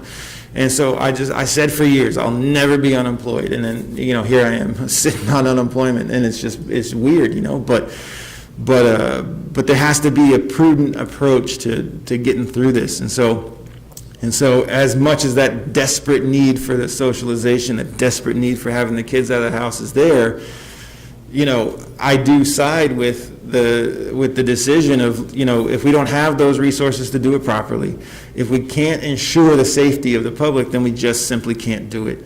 And so especially as the manager is saying, with the peak in cases right now, it really it's a good time for us to make a plan for when that becomes available, but I certainly wouldn't see that right now is the time to do that. And of course, everyone's going to have a real problem with that as soon as the winter break hits, right? And the kids are home, truly home, you know, off the Zoom classes and everything else. And so, you know, but it is, we're trying to deal with reality. So, I mean, you can either face reality or you can choose to ignore it, I suppose. You know, my mother is somebody who was certainly on the COVID as a hoax train from the beginning. And I talked to her last week, and a friend of mine from childhood, only a couple years older than me, he almost died in the hospital like last month. So she now understands the reality of it. And so, you know, she was begging us to make the trip and go to Kansas for Christmas, and now she's like, no, I get it. But, you know, and then for me personally, you know, I lost a friend very early on in this thing, and so that, you know, certainly shaped my impression of what to do about all this. So, you know, I got 4 kids. I promise you, I can't wait. I can't wait to get them out of the house and, you know, and go and do those things. But, you know, if we cannot ensure the safety, guarantee the safety of the public, then we really, this is not what we need to be doing. So it, you know, it's wonderful to see how many people are willing to do, you know, to help us out. But I think we really do need to consider the true impact of choosing to do that. So I'm 100% in favor of opening the parks, but only if you're going to be able to guarantee the safety of the public. So. Yeah, so we'll work on that, as you said, Vice Mayor Urban, and, you know, try to find a plan going forward. But in the meantime, we just, you know, we have nice neighbors, you guys. We have nice neighboring communities. You know, Miami Shores, their parks are open. So, you know, and they're our sister community. So, you know, until we get to the point to where we can do our tot lot effectively, I encourage us to go spend some time with our neighbors. Their parks are open, so they have the public works departments to be able to do that. Councilperson Perrella? Oh, go ahead. I just have one final thing, and that actually has to do with at the state level. You know, Governor DeSantis sounds like he's trying to split the baby right now in terms of closing bars down, right? And to me, that's frustrating because you either make the decision to close things and supply assistance. But I feel like what's the discussion in terms of saying, well, those who want to close can close and those who want to stay open are open. Well, here's the problem with that. Now you don't have any responsibility towards anybody. Open, well, that's on them, and the people who decide to close, well, that's on you too. So there's no assistance for anybody wishing to do the right thing by closing. And then there's additionally no assistance for anybody that would, you know, become ill from patronizing a place that's open socially, right? So I would not want us to try and split the baby on the tot lot issue or other issues with COVID.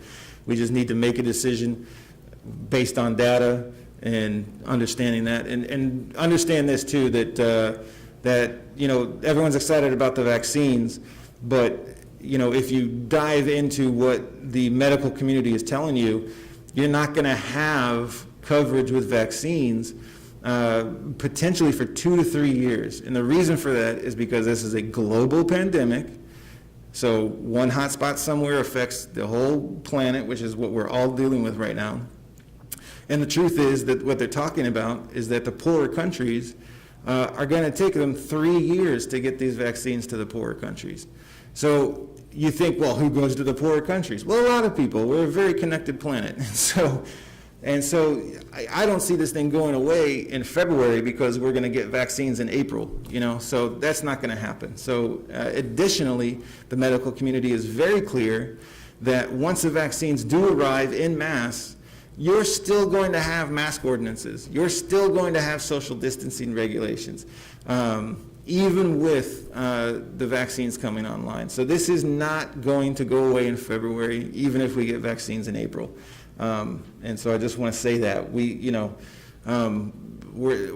barely halfway through this thing as far as the medical community is concerned. So we better have hope everybody brought a lunch, I guess is what I'm saying. So there you go. Thank you very much, Vice Mayor Urban. Councilperson Perrella? You good? Anybody else from the audience? Madam Clerk, Mr. Attorney, Madam Manager? No? Ms. Chief, you're good? Anybody else from the audience? No?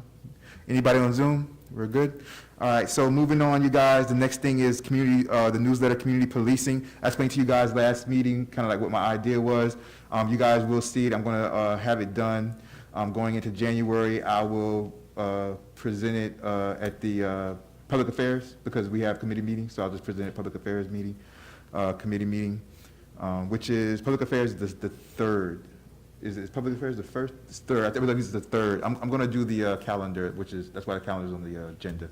I'm going to do the calendar and send it out. I have it as the 19th. Yeah, so the third. So yeah, so it'll definitely be done. So it'll be out by the end of January. And Chief, we're good on all that stuff. Let me tell you guys something about Chief Magnuson, man. So remember I mentioned it at the meeting. Remember I mentioned it at the meeting last time. Chief Magnuson, you know how there's some people in life, you guys, that you have to stay on top of, but then there's some people that you just kind of like say something, and before you even like officially ask them, it's done. Like, I mentioned it, I didn't even say anything, so I go into his office the other day when I'm here, and I'm like, hey, Chief, I'm like, hey, remember when I mentioned that whole thing about, you know, the first newsletter I wanted to be community policing, and, you know, every page, you know, the chief on the front, and every page you turn, it's a police officer and a bio, so everybody in the community can know the police officers, you know what I mean? And so I walk in and I say, hey, Chief, so, you know, just, you know, it's December, you know, we want to make sure that, you know, we get on top of that. He's like, oh, I have like one more to get.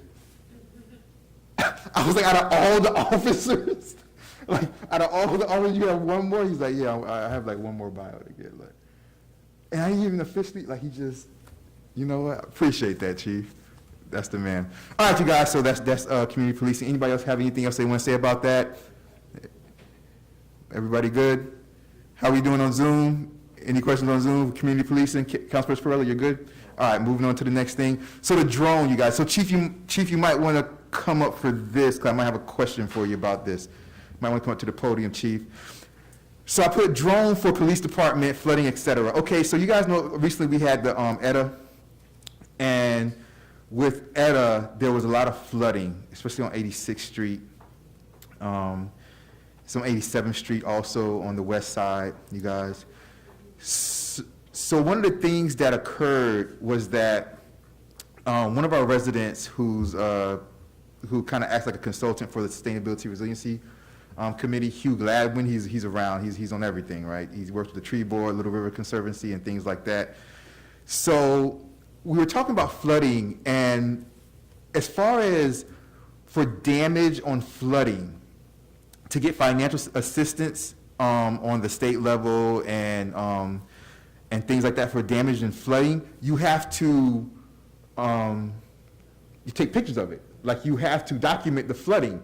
And that era flood, it was so bad for so many people in our community that if we would have had a drone, because we actually reached out to people and reached out, and they were like, if you guys have a drone, then you guys can, you know, possibly apply for financial assistance for recovery. And we didn't. So we weren't able to document just how bad it was for the village of Pothole, which it was terrible. Because if you saw people's individual pictures come out from like their phones, it was terrible. But we would have needed official documentation. But, so I figured, you know, and drones aren't that expensive, you guys. Like, you get good drones for like $800, $1,000. You know what I mean? Like $800, you can go get a really good drone. And so that's the first reason why I started to kind of think about that. The second reason, though, was because just overall, and Chief, you might want to speak on this because you did send us a document a while ago, Chief, about, what was it? It was a program, what was it? It was the police program. It was a police executive research or something like that. And so just speak for a second on the benefit of drones for, like, you know, your department just as a whole. Okay, in terms of policing, You can speak on the flood situation also, because you were in on those emails also with the Yeah. flood situation. You were on well, those emails. in terms of drones, you know, I can see the benefits certainly of what you discussed in the meeting, in the sustainability meeting, to take aerial shots. It's a fine line for policing. There would have to be very, very in-depth policies, procedures, training. If we had something in the size of our department that required a drone for an investigation, I would suffice it to say we would be working as a support role for the county or the city of Miami, which is a much larger department that can handle such in-depth investigations. That's not to say we can't or we wouldn't fall upon something and stumble into it, but as the investigation went on, we would probably turn for greater investigative resources to the county per se, or like I said, the city or another larger agency. So why would we need a drone? Well, it wouldn't, I'm not looking for a drone for any Fourth Amendment issue related things, okay? What we could use in a police related for a drone: missing child, missing elderly person. That's a police function that it's not going to upset the feeling of the community, of feeling they got their rights violated, that we're not doing the right thing. And again, going back to a Fourth Amendment type of situation. Obviously, if it was something that did require a Fourth Amendment sort of search with warrants and stuff, and I've applied for them, I mean, we know how to get them, but we would work again in conjunction with a larger agency that does this on an everyday basis, that has a unit specifically for it. We're not going to fly, by the seat of our pants on something like that. So we would take our evidence and go over to the larger agency and say, listen, we need your help, let's work together. They would have the professionals in this that are better versed in it than we are. But there is a need for a drone. You said the floods before, not crime related, but certainly we can lend a hand, as we would in a hurricane or something, for an emergency stuff to do a overview. And again, the only other thing I can think of, police related, that we, at our function, at our capabilities here, a missing child, a missing elderly person, to go up above the canals and see and get a quick view of that. Of course, when we do have a missing child, Lord forbid, we would also reach out to the larger agency, the missing persons unit of the county. An abduction, Lord forbid, they would certainly take over the investigation, and we would be a support role to them and assist what we can with our equipment, but they would certainly have better and more equipment than we do. And let me just say, you guys, and when I say this, everybody's going to shake their head up and down, yes, because you guys understand how important this is, but we have missing elderly people often here. Yeah, right, at least twice a year. And a lot of times we look for them for a while, and a lot of times they come up deceased. One last year in the canal. So we have a high elderly population here, you guys, our residents. So this is not something that's an emergency. I think, right now we're in the dry season. Flooding is a priority of why I think we need one. Like I said, they're not that expensive. They're like $600, $800 for a really good one right now. But I think it's something that, especially coming out of the dry season after the winter months are over, we should really look into getting one, not only for the, the rainy season that starts back, but also for our elderly population and other things that the police might need it for. Councilperson Urban, what do you guys say? Yeah, I think you guys will all be surprised to find out I have something to say on this subject as well. But, for some of the privileged people at home who are looking up what the Fourth Amendment is right now, I just want to speak about what some of those concerns are and then try to parse that, what we're talking about here.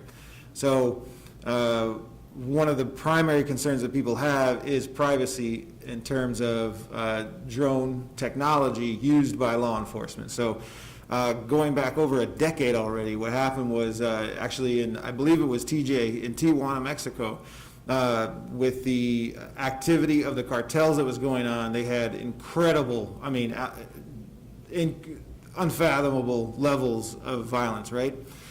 So a company out of Michigan actually said, hey, we have a solution here. So what they did was they took a fixed wing aircraft with the video camera running, and they just kept it over the city 24, flight patterns, right?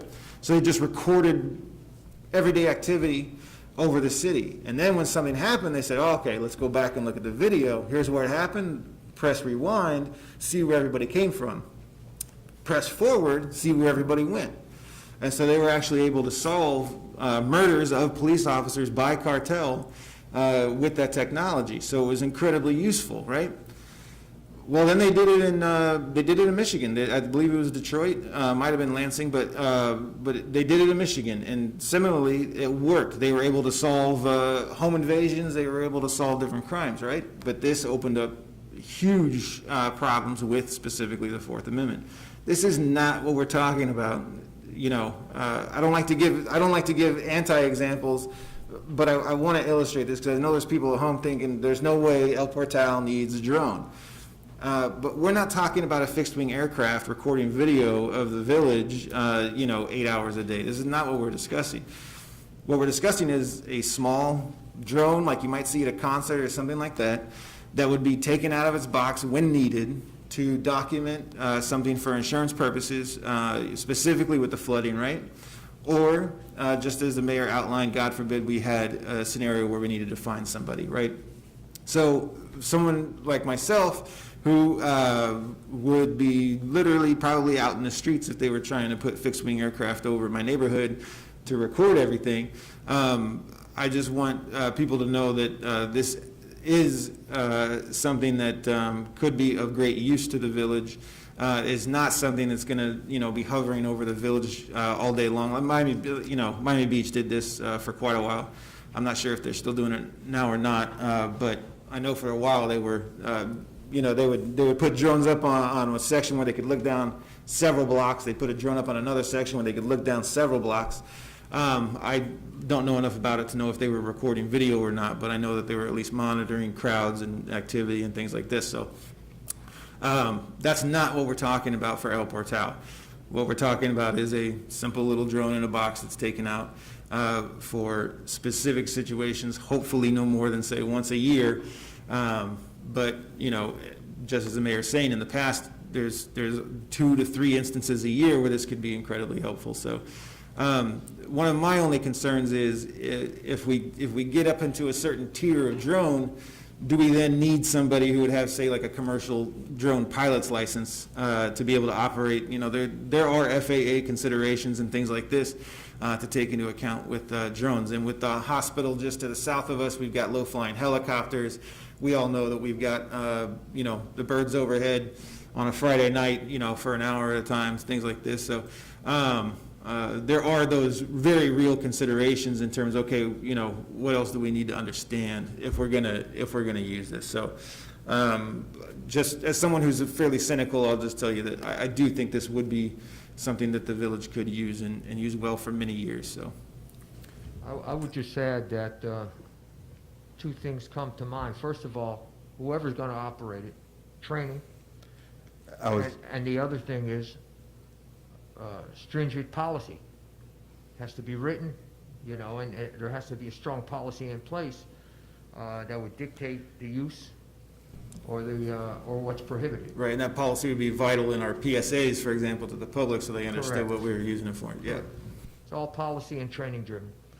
Yeah, I'm going to go to Attorney Geller. Give me 1 second, Attorney Geller. Right before you said that, Chief, in the document you sent us, the police, about the police drones, page 13 talks about developing training protocols and then goes on to talk about the required drone training for all agency personnel who will be a part of the approval chain.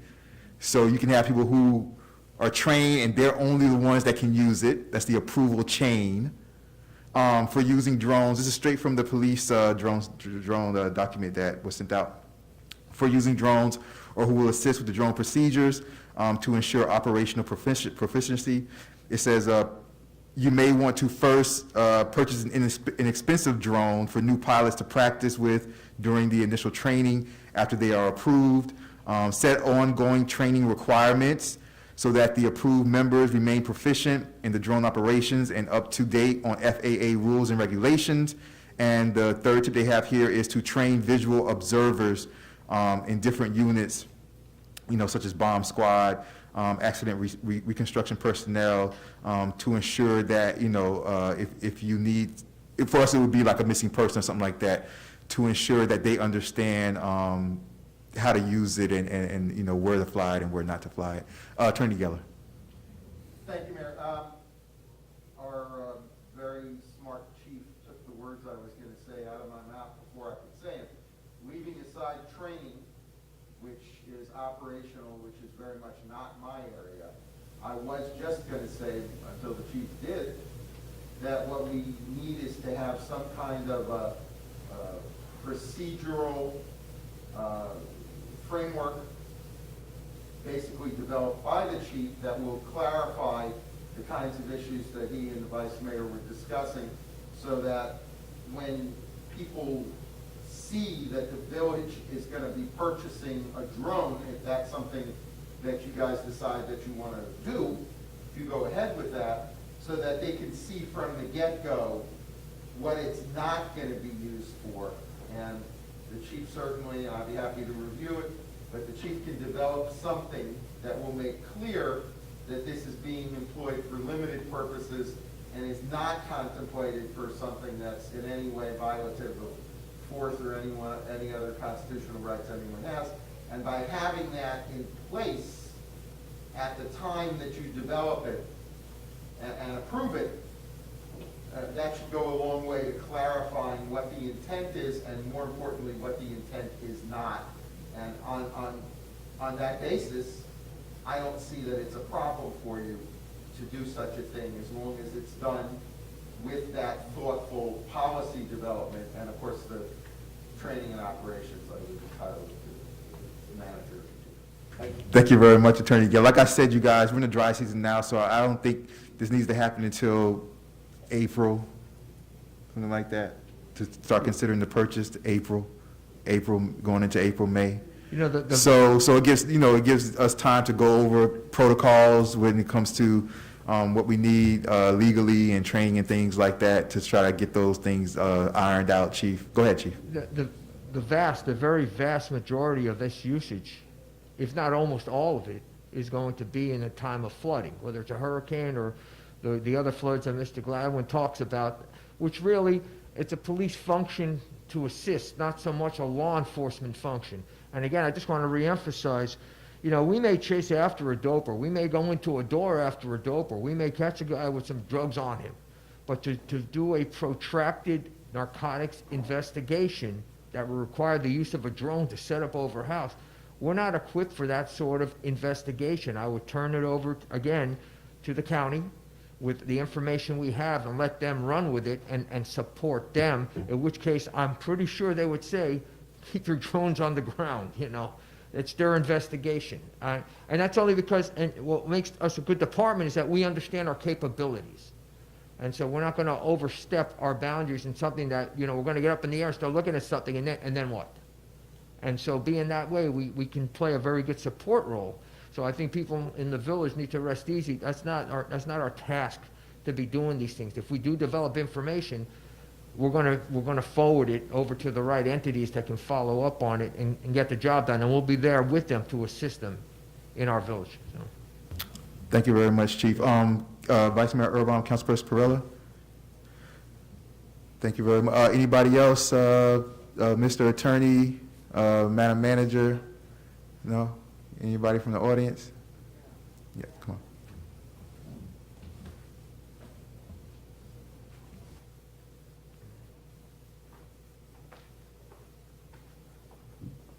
Dr. Anna Ward, 415 Northwest 88 Terrace.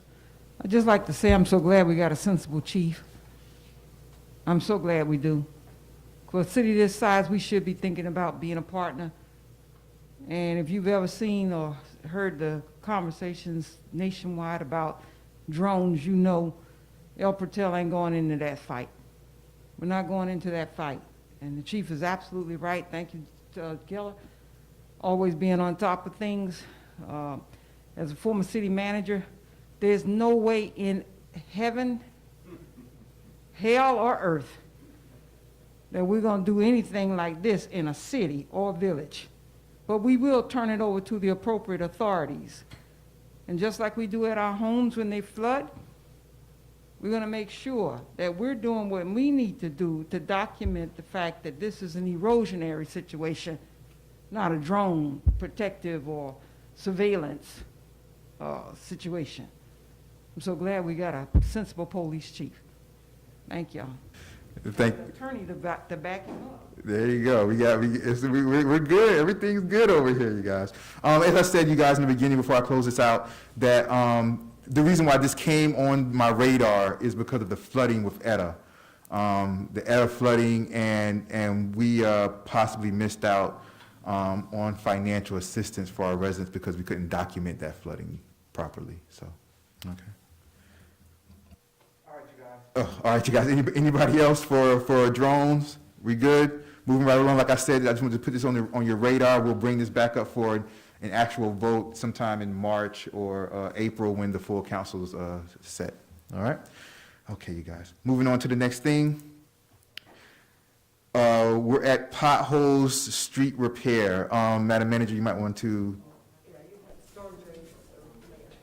Oh, storm drains pump, yes. Well, yeah, I need you for both. All right, so as far as the storm drains, you guys, and the pump, so the reason why I put pump after the drone was because this also had to do with the Etta flooding. During that situation when, like I said, 86th Street and some people on 87th Street on the west side were in really, really bad shape, you guys. Their backyards, especially those that were right on the river, it was terrible. I mean, because, and what made it even worse was that those houses, you know, they have sewers. I mean, septic. They have septic tanks. I'm dreaming of what will be one day. They have septic tanks, you guys, and being that those backyards flooded, a lot of those septic tanks got really messed up, where they had to come out. A lot of residents had to come out the pocket and pay thousands of dollars after Etta to fix their septic tanks. So, being that's the case, the manager during the Etta flooding, she did reach out to and try to secure a pump for us, and we did have an opportunity to get the pump, but this was a type of you know, pumps that would they pumps out to somewhere, and since all the backyards and everything, the river had overflowed, it was flooded. Like you're gonna pump it right to the same place, so we couldn't make use of that type of pump at that particular time. But I just want to start preparing you guys because El Portal is going to have flooding problems. So the drone is preparation. You know, trying to get a pump this is preparation. I want to work on storm drains somehow over on that side. You know, we need storm drains. This is preparation, you guys. This is preparation. And even H7, when we get the potholes and street repair, that's also part of preparation. But, Madam Manager, the problem with the storm drains, just explain where the funding would come from, and we just don't have that funding. Right. Well, I can state, and thank you, Mayor, for describing the Etta situation. Whenever we have the flooding, such as we've had in Etta, we had that situation in May of this year as well. So we had two flooding incidents that were very disastrous for those residents along the canal, northwest 86th and all the way up through the northeast side, as well as northwest 87th, and backyards and intersections were undrivable for days.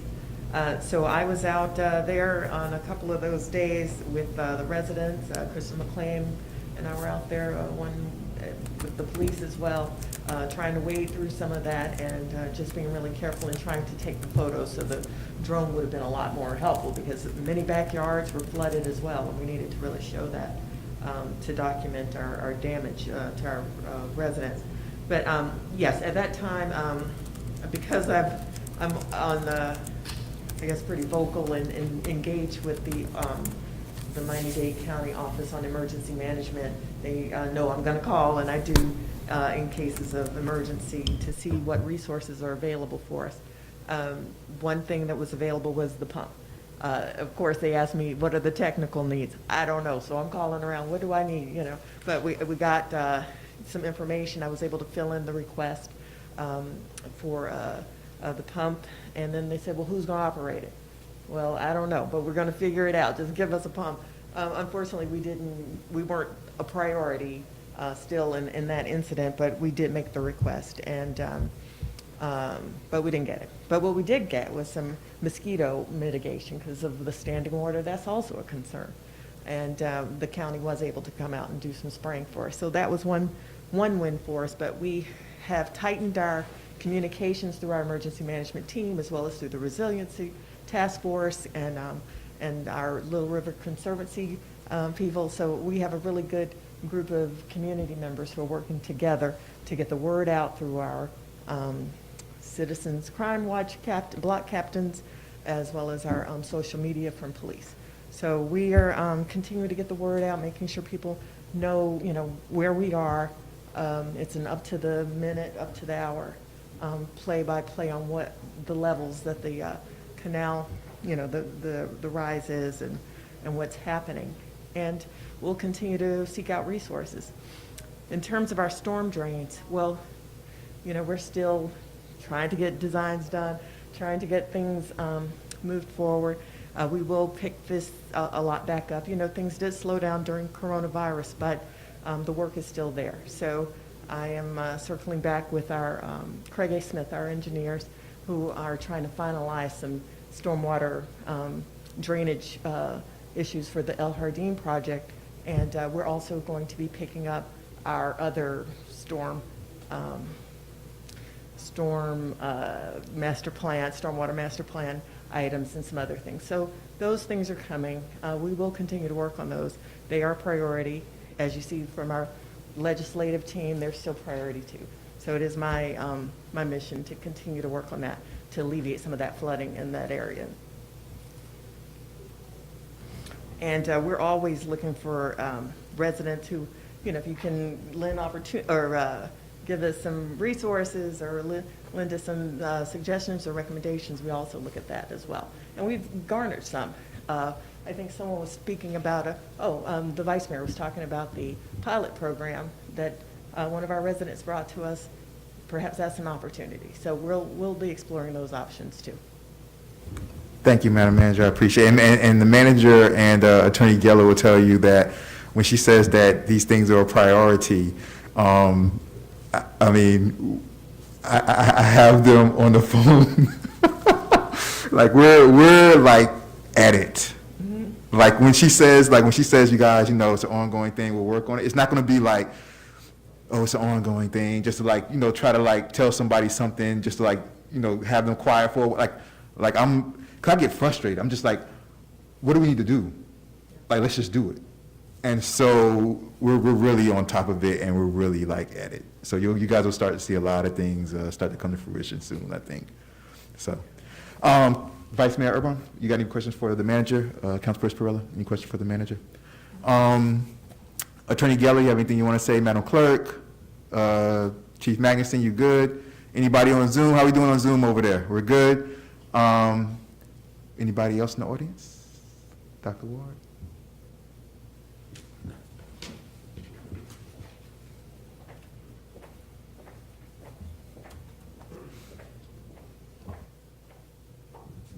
Y'all know who I'm at. I know y'all don't know who I am yet, so. Dr. Lightfoot Ward, 415 Northwest 88th Terrace. It's good for the video and the transcripts. We appreciate that, Dr. Ward. Go ahead, the floor is yours. You know, several years ago, people were complaining when we planted the trees. Attorney Geller, you remember that. They were also complaining when they wanted to destroy the swells. Those are the very two things that El Portel needs to maintain. The people that violated the swells is why they have flooding. Isn't it amazing that around Horseman Middle School, the swells are still there. Isn't it amazing that we didn't flood? Isn't it amazing that the very places that had water to the ankle and higher were the ones that were digging up the trees? They didn't want the trees. The trees absorb the water. The swells give the water somewhere to go. When I was city manager, I found out that this village is in a flood zone. More than 55% of this village is in a flood zone. It's not a quick fix, but the things that were done by our 4 people to minimize the flooding was the tree planting and the swells were maintained long before we got the grades put in. We live in a floodplain. The majority of this city is in a floodplain. Let's get used to it or do something about it. And what you do for a floodplain area is plant trees. Keep the trees. They absorb water. The swells. Horseman didn't flood. And I just happened to learn that I don't live in a floodplain. And I did not have to pay that water bill. When I tried to get a manager, a former manager, to send the notice around to everyone that a portion of El Portal is not in a floodplain, he didn't. She didn't, one of them, they didn't. Instead, what they did was they buried it. But there are certain parts of this village that are in a floodplain, just like Miami Shores. My husband and I couldn't even get through the streets in Miami Shores. The further north you go, which way is the water going to flow? Going to flow south, isn't it? Mm-hmm. Well, guess who's at the end of something south? El Portal. Okay? So when we get to doing the trees again, don't back down. We got the trees, we got the swells. We need to protect, we need to make sure that it was the Florida Water Management District that went behind Horseman and found a large water main had been broken for 7 years. Remember that, Joe? 7 years it was broken. And it was spewing out water everywhere. Well, they fixed that. The park didn't flood. The little park that we created years ago, that didn't flood, but it used to. Trees and maintaining the swell is the most basic thing. But the village is primarily in a flood zone. Thank you. Thank you, Dr. Ward. And the Sustainability and Resiliency Committee has created a flood map that we'll be putting out soon. We're just going to get Attorney Geller to look at that. Also, the vice chair is the liaison for the tree board. But, yeah, so the chair of the tree board now. Chair of the tree board. I actually spoke with Robert Ruano today. Good. And the tree board will meet within the first 2 weeks of January. And tree planting with a mind for flooding mitigation is certainly a top priority. Good. Appreciate it. Good to hear. Madam Manager. Also, just an update about the tree planting.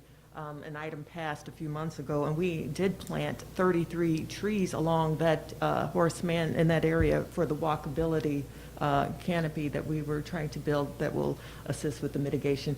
As Dr. Lightfoot said, the trees help with the flooding. So we have planted 33 trees along the Northwest 3rd and Northwest 2nd streets and on some of the side streets through the through the tree matching grant that just happened 2 to 3 weeks ago. Thank you very much, Madam Manager. Vice Chair Urban, as the tree board chair, which you're going to be a wonderful tree board chair. Like I said, like it runs through your veins. I can tell. check the dates on because I want you guys to stay compliant, because I think that you guys might need That was the first- a fourth quarter. That was the meeting. first thing that Robert Wano and I Okay. discussed You guys today.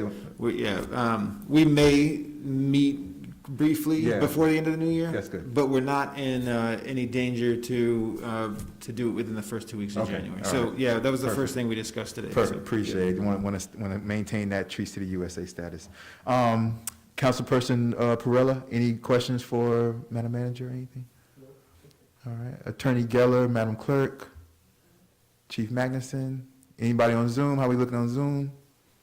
Good on Zoom? Anything else? No, nobody else? All right.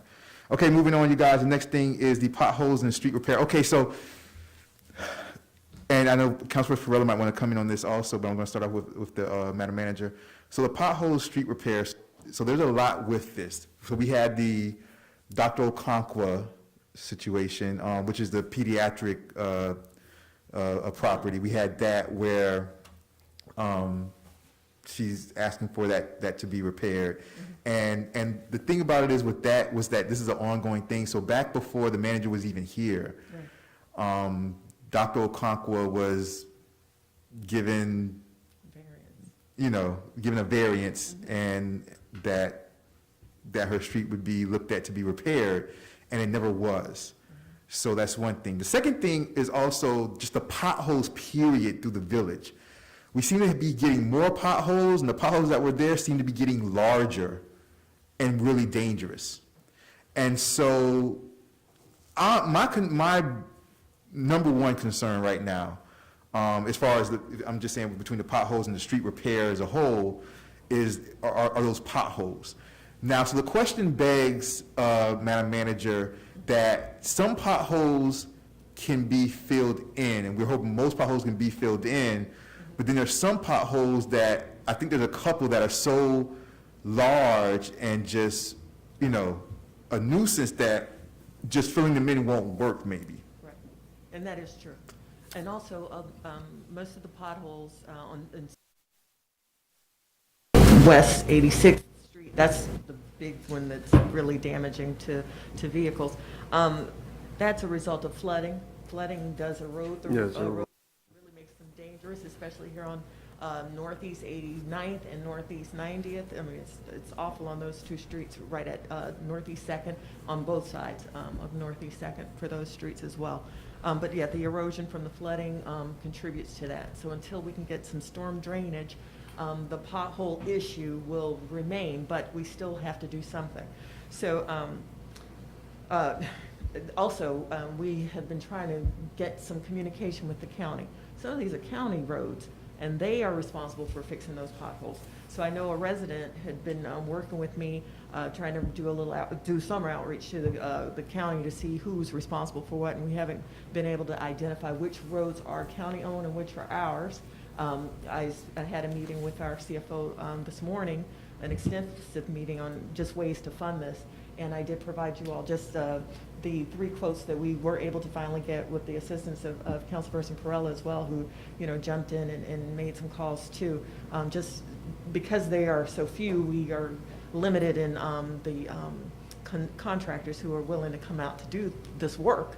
They want to do a big job like road resurfacing as opposed to pothole repairs, but there is a lot being looked at right now. I know that'll come before you all soon, and I know Councilperson Perella has been really active in trying to think about what those priorities will be for the potholes, and then we can look at the resurfacing, and then we'll look at the bigger scheme, bigger picture with the road resurfacing at some point coming up. So I know that will be before you all, but we did get that to you today, and I hope we'll have a resolution for early 2021. Yeah, before I go to you, Councilperson Perella, so this is what I want, you guys. I want in the January meeting, us to figure out the money that we have and what potholes that we can do. Like, I want something done at the January meeting. It'll be done. As far as potholes go. Like, I don't want to get to the January meeting and then be like, oh, you guys, we're going to work on it, we're going to get to it. Like, I want something done coming out of the January meeting as far as starting to fill those potholes in. All right, Councilperson Pereira, and then Vice Mayor, I'll come to you after Councilperson Pereira. You know, like I said, thank you, Mayor. We've been working together with the village manager and the public works staffer, Angel Hernandez. Thank you. Hernandez, right? Yes. And we had the manager and Mr. Hernandez, I guess they had identified the priority, you know, and prioritize on the potholes, and that's what we've been getting quotes on and tackle, and I think we're pretty much ready. I mean, it's gonna happen, and we finally got the third quote that we needed, because like the manager said, it's been hard for us to get a third quote from companies. They wanna come and do a bigger job. They're not interested in small, you know, stuff, but we finally got it, and we're reviewing the quotes, which two of them are almost a year old, right? And the new one we just got, or? Well, no, one is a year old, but they did They confirm that they were have on. honored the price, which is good, and they're all pretty much the same. It's a matter of like selecting a more reputable, you know, or, you know, like a company that, you know, is gonna give us the best for what we need to do, and, but yeah, it's, I think we're pretty much ready. You know, the next meeting, public work meeting will come, and, or we need to do the resolution and move forward. Yeah. The funds are there, so we pretty much, with the quotes we have, we can work with a few potholes that the manager had mentioned, which is the one on Northeast 89 in front of a pediatrics, which is pretty bad. It's not just the parking, you know, easement space that she was honored to use or whatever, but it's the pothole is eating the whole street, the whole road. So it's huge. It's and the one in Northwest 86th Street, and the ones by 88th, and we have a few that we can actually cover it, and at least will alleviate some of the, you know, the problems that we have with the potholes. Thank you very much, Councilperson Pereira. Vice Mayor Irvin. I just want to reiterate what Dr. Ward had said in terms of the issues with, you know, the swales. You know, we're talking about standing water issues, so it's not just when a flood happens and washes out part of the road. It's any time we get enough rain to leave standing water.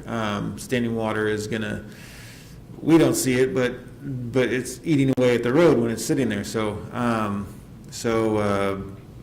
I just want to reiterate what Dr. Ward was saying on that point, because that's your maintenance plan for once we do work, if we can get our act together, and certainly code enforcement will play a big part of that going forward in terms of swale issues and things like this. So if we can be diligent to that degree, then that will help us with mitigation of the potholes in the future. So. Yeah, going back to that, what Mrs. Dr. Ward has said, and we got an email from former councilperson Vimari Roman before she left office, and sent a few emails and one of them was a resident from Northeast 90th and between 5th and 4th. And, you know, she was complaining about her house being flooded most of the time, and she was going to sue the village and all of that. So I passed by the street, and you can go and pass by between Northeast 4th and 5th on 90th, and there's like more than half of those houses has the easement paved. So the road there, the road is corroded, doesn't have potholes, but it's all like, chopped up, yeah. And so that's a big problem, that's a big issue with the easements and paving and all of that. And that's true, and like I said too, that really it's a drainage issue that we're gonna have to address. That's the longer, or the longer standing issue we're gonna have to resolve. The pothole repair is a quick fix that we're going to have to deal with, and we'll do this in an economically favorable way, or the best we can. But it is a bigger picture item that we need to review. that it will be a part of the plan. And also Craig A. Smith, our engineers had, they provided me a quote to repair all of the roads in El Portal as well. So I'll provide that to you all, and you can see the bigger picture and you can see the smaller picture. And then we can compare and look at the funding. We do have state gas tax that we can utilize, that we have not utilized, that can be used to repair roads. But again, I want to call to task anyone else who owns these roads that they need to fix their roads, and we'll fix ours. But we'll review all that before our Public Works meeting. I'll do that with Councilperson Perrella, and then share all that information with you all as it becomes. Thank you very much, Madam Manager. You're welcome. Anybody else, Mr. Attorney, Madam Clerk, Chief Magnuson? How we looking on Zoom? Looking good? Anybody else from the audience on potholes, street repair? Seeing, hearing none. Okay, you guys. January, I want something after January. All right, so the next one, proposed lien releases. Okay, let me just say this and then I'll open it up. So we've had houses, there's one particular that the individual brought the house, Madam Manager, and once the individual, Chrissy is like, he has me up there for everything, I might as well go ahead and do my manager report. So the individual bought the house, claims they didn't know that there were so many liens on it, and now they're asking for a compromise on the lien. I'm going to open it up. Let me just say this. This is all I have to say about this, you guys.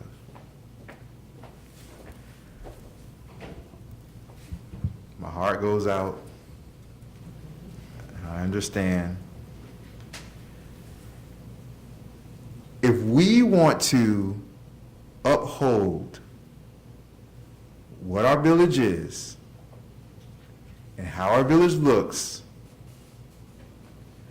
we can't sit around and let somebody or let a property not do the right thing when everybody else is doing the right thing,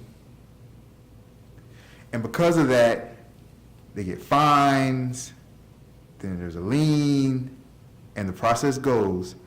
And then, when they want to, they just say, hey, just forgive part of my lien, or forgive most of my lien, or forgive half of my lien. And we forgive it. Because if that's the case, then what's the incentive on doing the right thing for everybody else? If everybody's just going to get liens, and then later on, as a village, we're going to forgive the liens, then people are just going to think, well, doesn't matter how much they fine me, because eventually they'll end up forgiving it.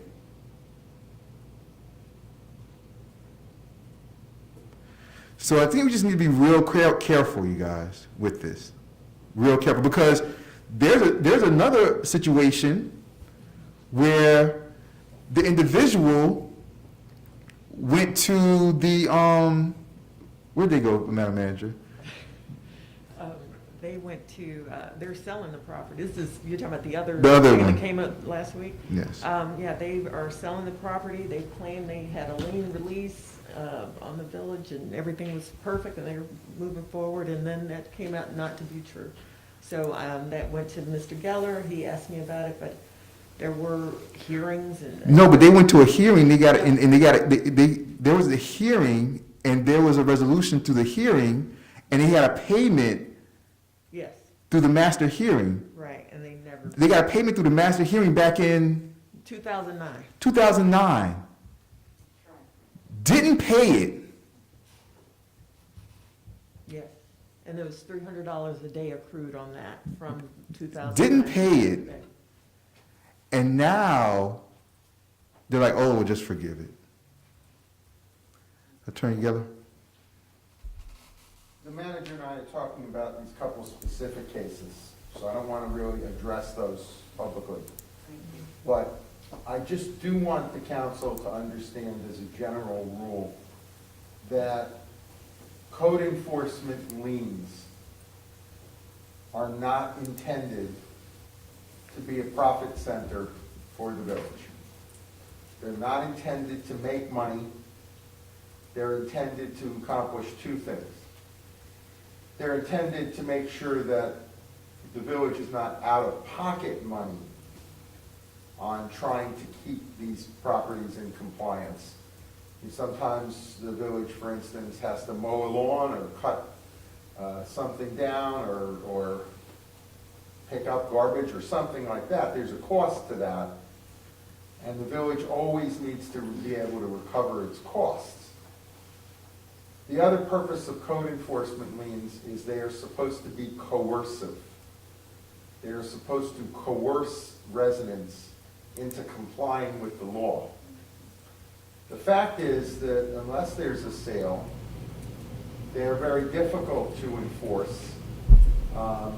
They typically cannot be foreclosed on homestead property, nor should they be, because you don't want to, particularly in difficult times, put families out in the street from their homes. And that means that there's a little bit of a lottery involved. If you're somebody who needs to sell your home, you have to deal with the lien. And if you're just sitting in your home, perhaps you don't. And that's not entirely fair either. The rule of thumb on payment of them is that typically most of them are forgiven. Not all of them, and certainly never where the village has costs to be recovered. But some of these things that run for years and years at a time become virtually confiscatory, where people are unable to even recover their value of their own property because $250 or $300 a day or $500 becomes impossible over time. And it's the rule of thumb on these is that typically a relatively low percentage of liens are collected once compliance is accomplished. And that's the real issue here, is to get compliance. That's what these things exist for. So, to your point, Mayor, about having the village look a certain way, yes, but there are inherent difficulties, there are inherent unfairnesses, and across all the cities that I've not just represented, but gone to people, you know, the conduct of people does matter. If they're new buyers and they didn't adequately deal with it, that matters. If there was some inadvertence or lack of knowledge, that matters. And sometimes just if there was a hardship on the family, that it wasn't completely willful, that there was illness or there was a loss of income or all kinds of things that we're seeing a lot of now. So I'm not speaking specifically as to either of these. There's not one iron rule for these. And whether people have been difficult in dealings with the village, your village can take that into account. But it is rare that all the money owed is collected, and it's not intended. It's not as if the village is losing money when it compromises liens. It's only losing money when it doesn't recover its costs, and the rest is, there are different ways to deal with different problems, but it's rare that the majority of what's owed is enforced or recovered. It's typically a smaller percentage because you also have to have some sympathy for your residents once they have complied. And remember, these very high per day things sometimes that are difficult for people to deal with. People are elderly, people don't know how to do things, people have other things in their lives. And I just want, and this is not just my opinion, there's literature about this, there's articles that are written about this. The thing to remember is if you have a high lien amount and you collect a smaller amount, but if you've accomplished your purpose of making the people comply with your code for the benefit of their neighbors and the neighborhood and the residents and everything else, they're not intended to be revenue producing. So just try to keep that in mind when you deal with it. Those are the kinds of attitudes, frankly, that can really discourage people from deciding to come in. A reputation like that discourages people from purchasing in your community or wanting to be part of your community. So I'm not speaking specifically. We're working on this. We'll give you some recommendations about what can be done after we've had a chance to do some negotiations. But these are just general principles that are applicable in almost every single city, at least here in South Florida. Thank you, Attorney Geller. So I think, let me say this, because I think you kind of misunderstood what I was saying. I said it like 2 or 3 times, which I said, you guys, these individuals want us to forgive the entire liens. That's what I was saying. I'm just saying, so we need to be careful with that, because I don't want to get to a point in the village of El Portal where people don't do the right thing with their properties and they get fined through the code enforcement. And then if we start to forgive full liens, that's what I said earlier, right? If we start to forgive full liens, people are just going to have the attitude of, well, doesn't matter how much they fine me, because, El Portal forgives full liens.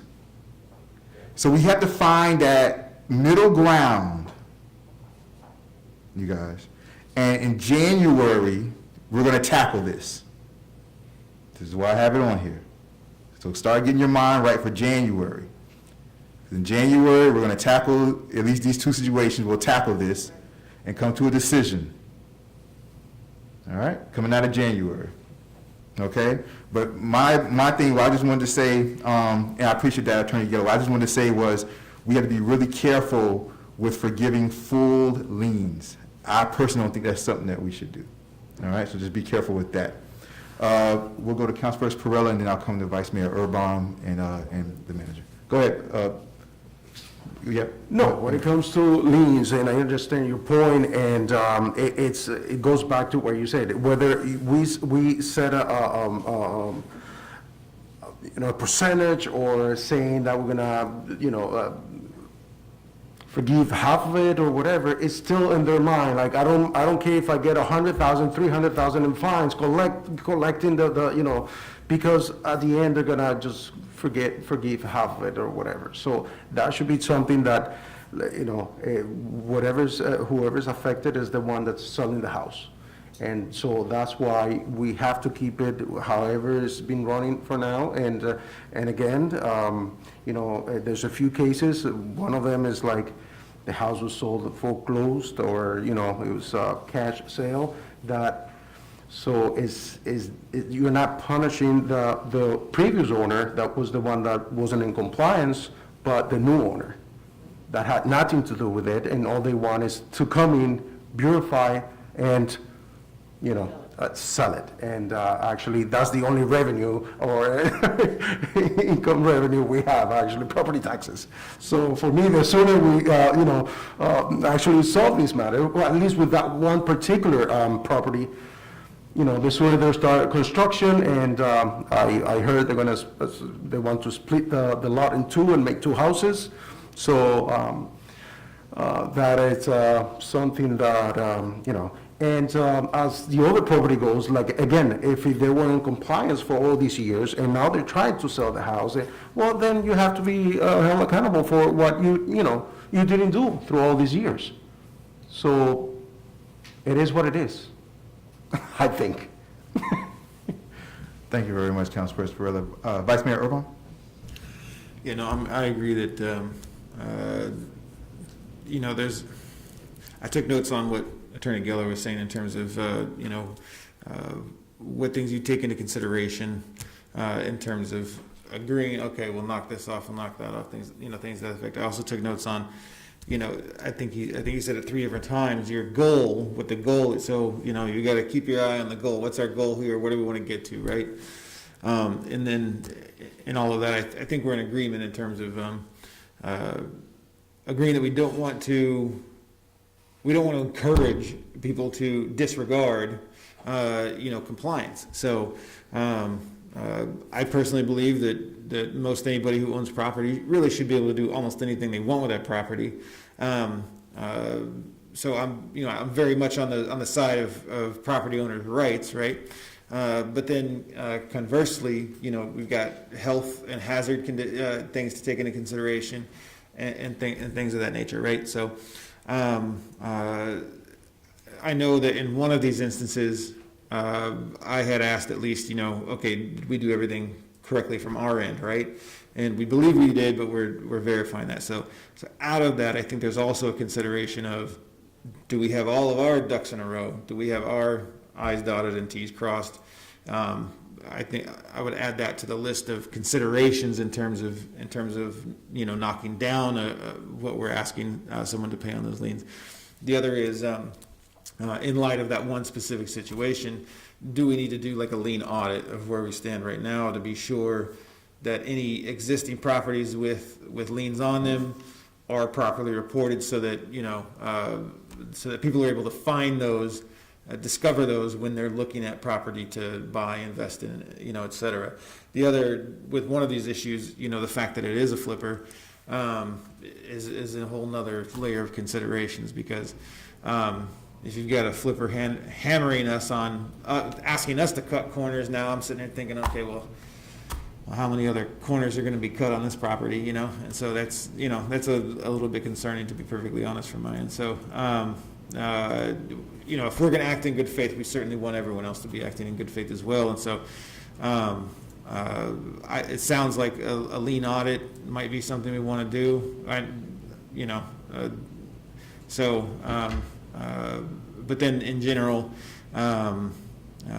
it sounds like it's a case basis. We can't really declare what we're going to do, from one to the next, because they are, so individual. So, and then I reiterate again, the point that Attorney Geller made was, our cost consideration in there. Do we have an accurate count on what our cost is associated with that? Because that's going to be your bottom negotiating line, because it sounds like really under almost no circumstance do you want to go below that line. So if we understand that on an individual property, then, Madam Manager, would you have an idea, a ballpark of how many properties there are with liens on them currently in the village? No, I wouldn't know unless we pulled each Sure. property, so that's over 900. Yeah, right. So, 900,000 we would have to- right. So that would be kind of almost a new procedural thing that we would be doing over the next few years, it sounds like. So, Yeah. okay, all right.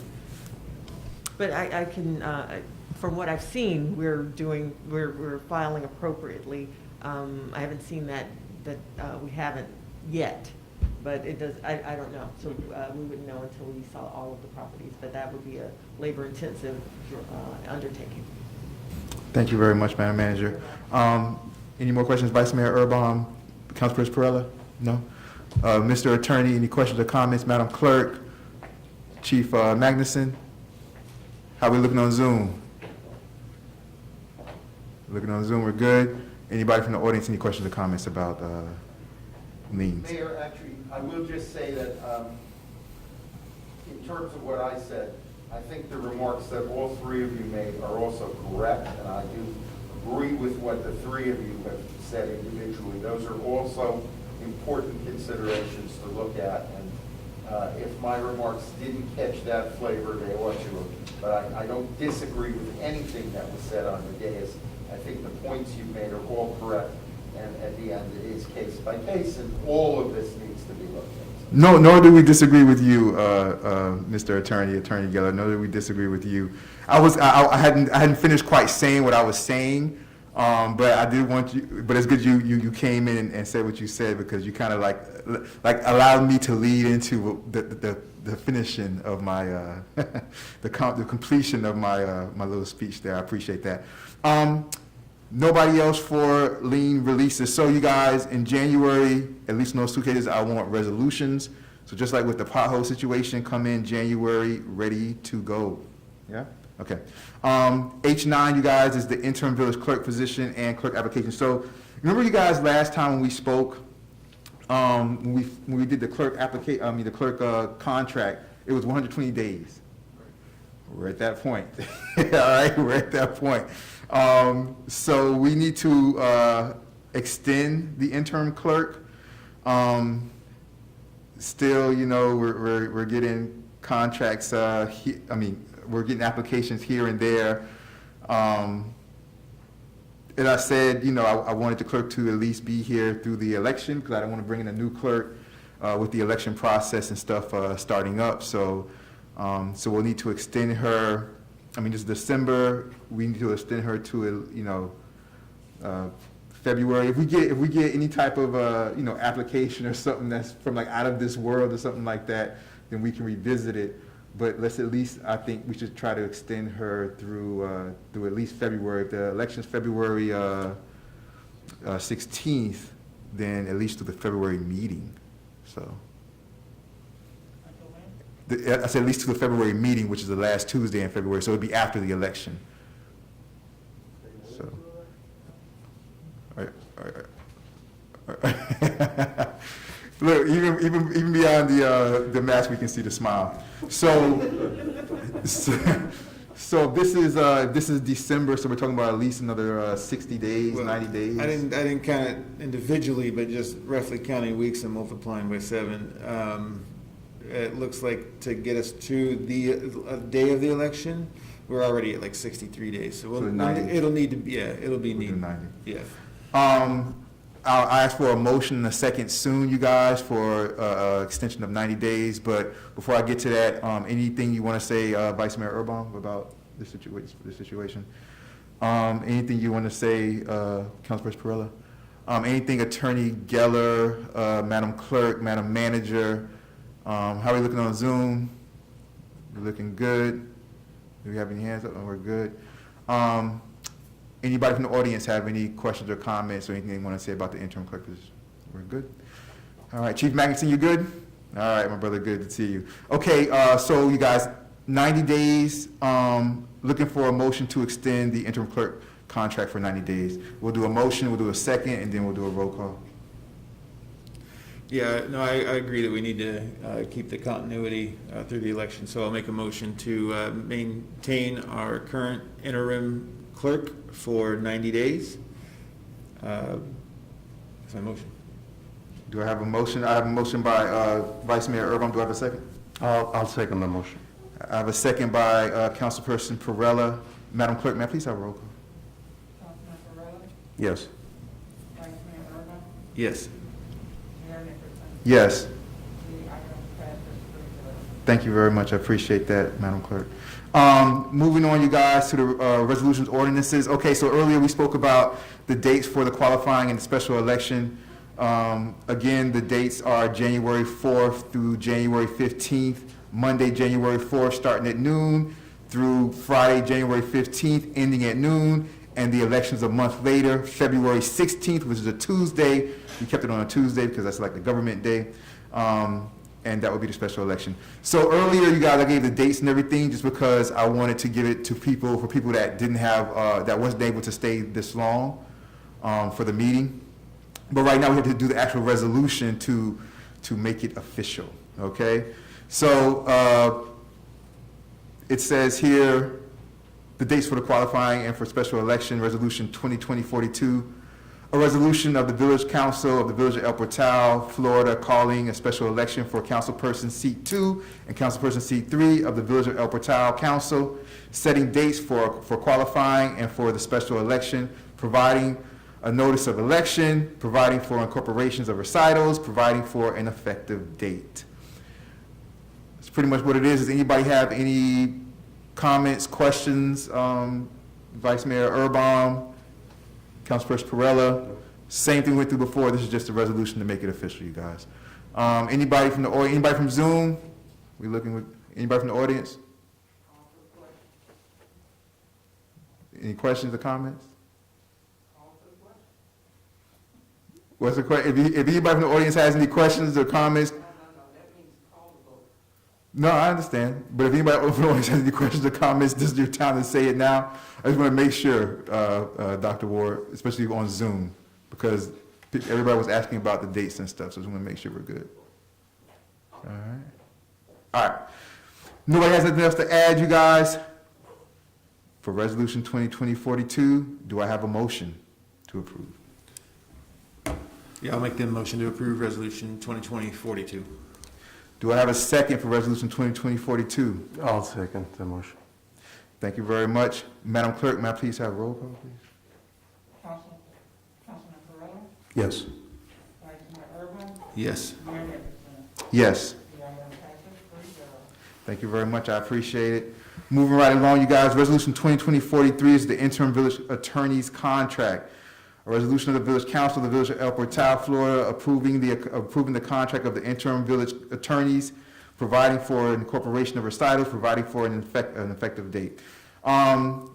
So this, you guys, first of all, let me just say, you guys remember the reason why it says attorneys is because remember when we did the interim, when we hired the interim attorneys, we hired Greenspoon Motter as a law firm. Joe Geller is the representative that is here with us most of the time as the you know, kind of like the go-through person. But we hired Greenspoon Motter as a law firm. That's the reason why it says attorneys, you guys, attorneys. Okay. Vice Mayor Urban, we'll start with you. Questions and comments about the contract? No, you just answered my only question I had about the plurality of the attorneys. Councilperson Perrella, we're going to you next. No, I don't have any questions. You good? No questions? No. Attorney Geller, anything you want to say? Questions, comments? Attorney Geller? Only that, as the resolution itself reflects, the city was very ably represented by Richard Sarafan, the attorney for the city of Miami, or I guess the village of Miami Shores, as is proper. And, you know, I represented my firm, but I just want the record clear. I know there have been issues about that in the past. Mr. Sarafan, I think, did a very thorough job for the village. He cleaned up a lot of things to make sure that the contract protects the village. And I just, again, wanted the record to be clear that I was not providing any advice to the village in regard to this contract, that you had independent outside counsel, which I think is the proper way for it to be done. And candidly, he did a good job in fixing up the agreement so that it works for the residents and for the village. It's not supposed to be principally for the benefit of the attorney. With that, I'm honored to have this service and look forward to continuing as long as you guys want me to. Thank you very much, Interim Attorney Geller. And let me just say for the record, if you guys remember, before Attorney Geller was even on, you guys remember I was the one that asked the council back then if we could use the Miami Shores attorney, Richard Sarafan. So just for the record, it's not like Attorney Geller went and got his own attorney to negotiate with him. I was the one, and that's on record. That was past meetings. I was the one that reached out to Attorney Sarafan from Miami Shores because I just figured it's our neighboring village, so might as well reach out to our neighboring village. Anybody else? How are we looking on Zoom? We're good. Anybody else have any questions or comments about the? I do have a comment. Yes. I don't know if it's about the legal fees. Mm-hmm. Because, you know, that has been my biggest thing, that, you know, paying what we were paying before was a little bit too much, and we couldn't really afford that. So that was my, you know, I don't know if we still need to set up because since it was a RFQ and not RFP, and the price was never discussed, and so.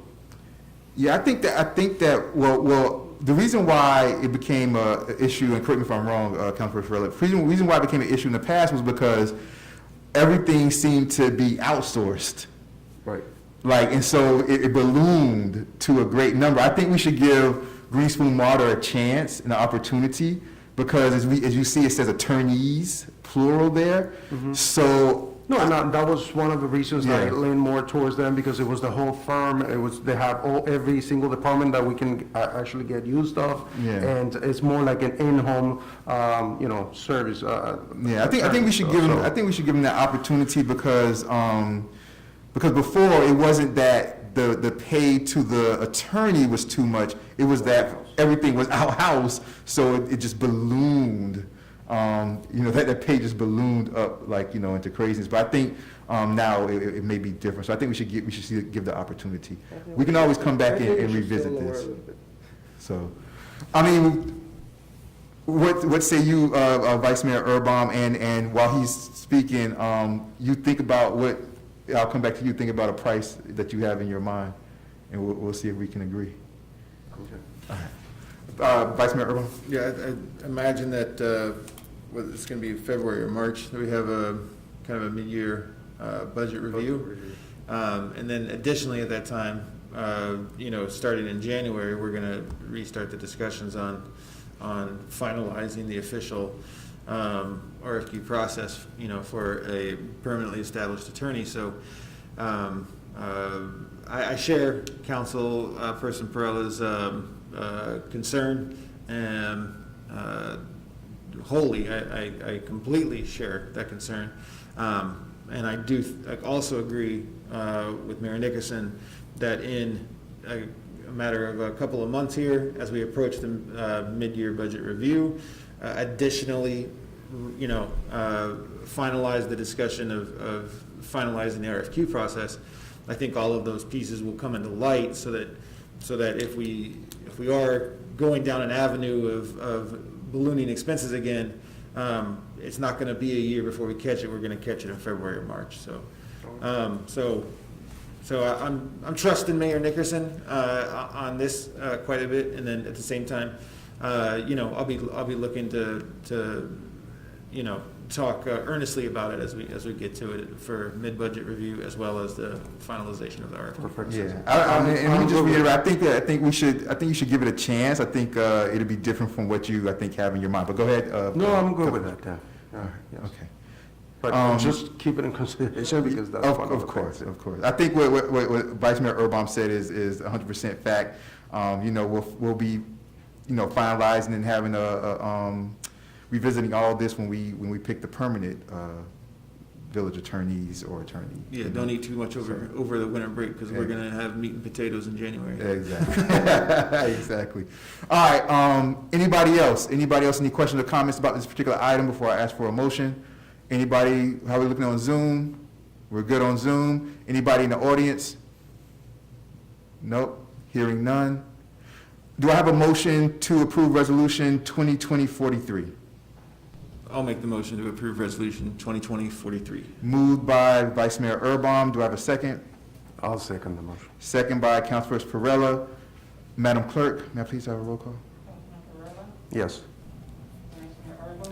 Yes. Yes.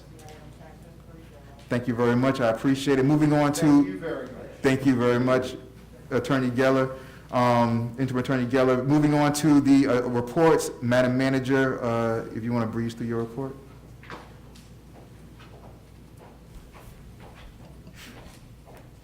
I know a lot of things in your report we already talked about tonight, potholes and street repair and flooding and all type of stuff. It's really nice that I'm good, so I'm going to make it brief. First, I want to wish everyone a safe and healthy, happy holiday season and a fantastic 2021, since this is our last meeting of the year.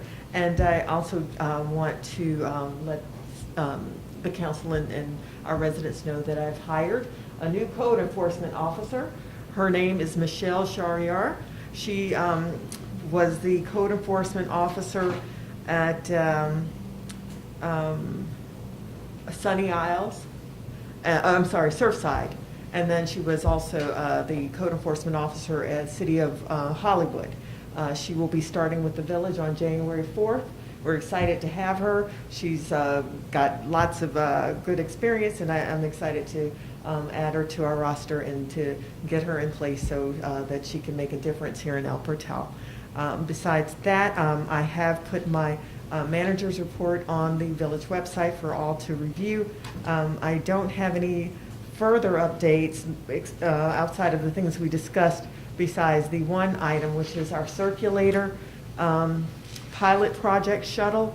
We had a very nice town hall meeting on December 3rd at 6:30. We had a virtual meeting. It was attended by our mayor and vice mayor, who had some fantastic questions. It is also, the recording of that meeting is on the village's website for residents to take a look. And perhaps they have questions, they can always reach out to me, but reviewing that, it's only 1 hour, and it's, I promise you, not a boring 1 hour spent. It'll be exciting to hear about a new project that will really affect the village's resiliency and sustainability, and narrowing our footprint in Miami-Dade County, but also providing opportunity for transportation to and from downtown Miami for free. So we're excited about that project. We are hoping to get some things finalized with FDOT, who is providing the 50-50 match with the Village of El Portal. We're using our CITT transit funds to fund that pilot project, and we're hoping for a start date of early to mid-January. So that will be something that will be rolled out very soon, and we're excited about it. And it's an electric vehicle. We'll have an electric stall here on the west side of the village hall, at the end of the parking lots here, and residents can utilize, or electric vehicles may utilize it when the electric van isn't using it. And besides that, we continue to work hard to serve our residents, and if anyone has any questions, feel free to email me or give me a call. That concludes my manager's report for December. Thank you very much. You took a lot, because one of mine was the freebie also. You know, we talk about every day we're on the phone. We talk every single day. We talk every single day. So we have like the same exact report. But thank you very much, Madam Manager. Does anybody have any questions for the manager? No. We good? You guys good? All right. For the mayor's report, you guys. First of all, for the even before I get to the freebie thing. There was I'm on the Mayor's Coalition. I'm on, different mayor coalition things now. One of the things with County Mayor Levine Cava, we actually have a meeting tomorrow, some mayors with her. And there's a lot going on as far as what this county, where we want to draw the line when it comes to COVID. Because the numbers are rising, but at the same time, we can't ignore state law, and our governor has a different idea than a lot of us mayors here in Miami-Dade County.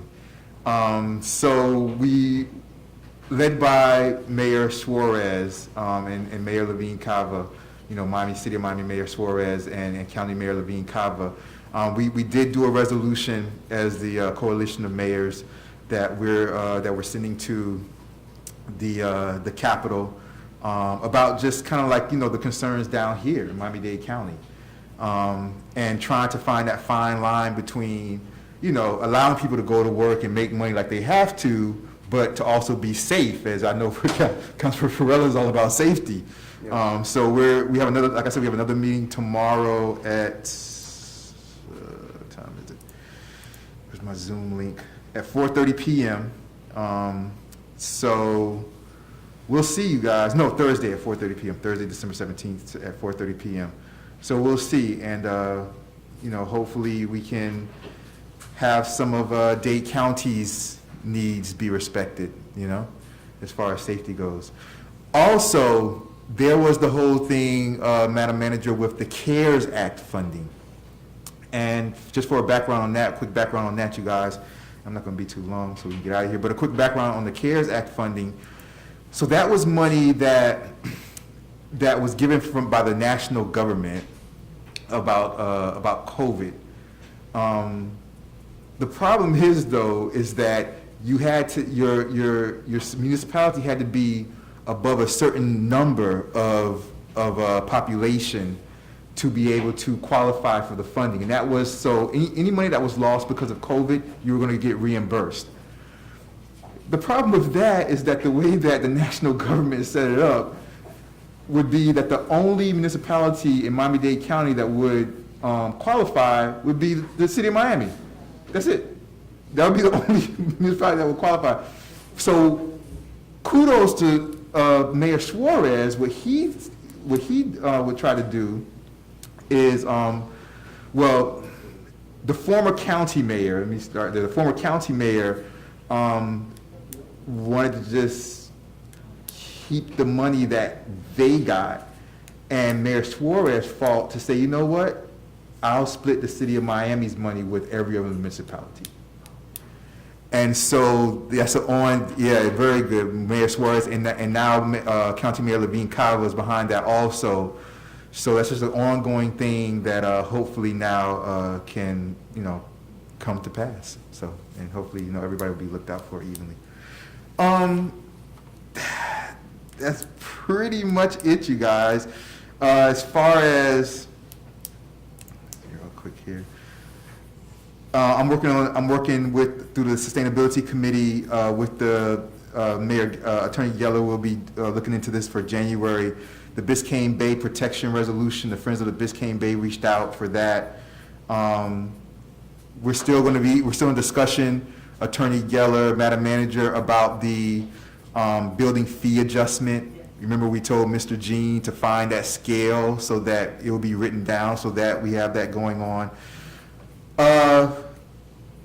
I wanted to, I'm not going to touch on the freebie thing because the manager kind of already did that, but, and Vice Mayor Urban was on that Zoom town hall. Thank you very much, Madam Manager, for putting that together. And there was some real interesting information on that, Vice Mayor, right? Real interesting information came out of that, especially with the pilot being only 1 year and how does it look after that and things like that. So it was really interesting when it comes to that type of stuff. Let me just say this, and I'll close with this. Being that, people are going through hard times and things like that right now, which Attorney Geller pointed out a little bit earlier when we were talking about the lien situation. I mean, I don't know how we would do this or find out this information. I'm going to think more on it. You guys also start to think on it and start to maybe come back in January with maybe how we could do this going forward, because there are families in El Portal that are hurting. Not everybody's doing great right now, you guys. A lot of people are not doing great. So, I just came into being mayor in November, so, I came into being mayor right in the holiday season, so it's kind of hard to get things going so quickly for the holidays coming in right during the holiday season. But going forward, I think we should do something like look into trying to, do something with like an adopt a child program. Ideally it would have been great this time of the year because we could have got presents for a child or something like that. But I'm talking about, and not like teenagers. I'm talking about like 10 and under or 9 and under, you guys, where, where children, because once they get to like, even like 12-year-olds, all they want is like an iPhone, like a new iPhone is like $1,000. But I want to really look into somehow, creating an adopt a child program here in El Portal to help out with, kids in El Portal that are 10 and under with their birthdays, like birthday presents. You know what I mean? That's throughout the year, things like that. And then if we start to work on that now, we'll be highly prepared for next holiday season for Christmas and things like that.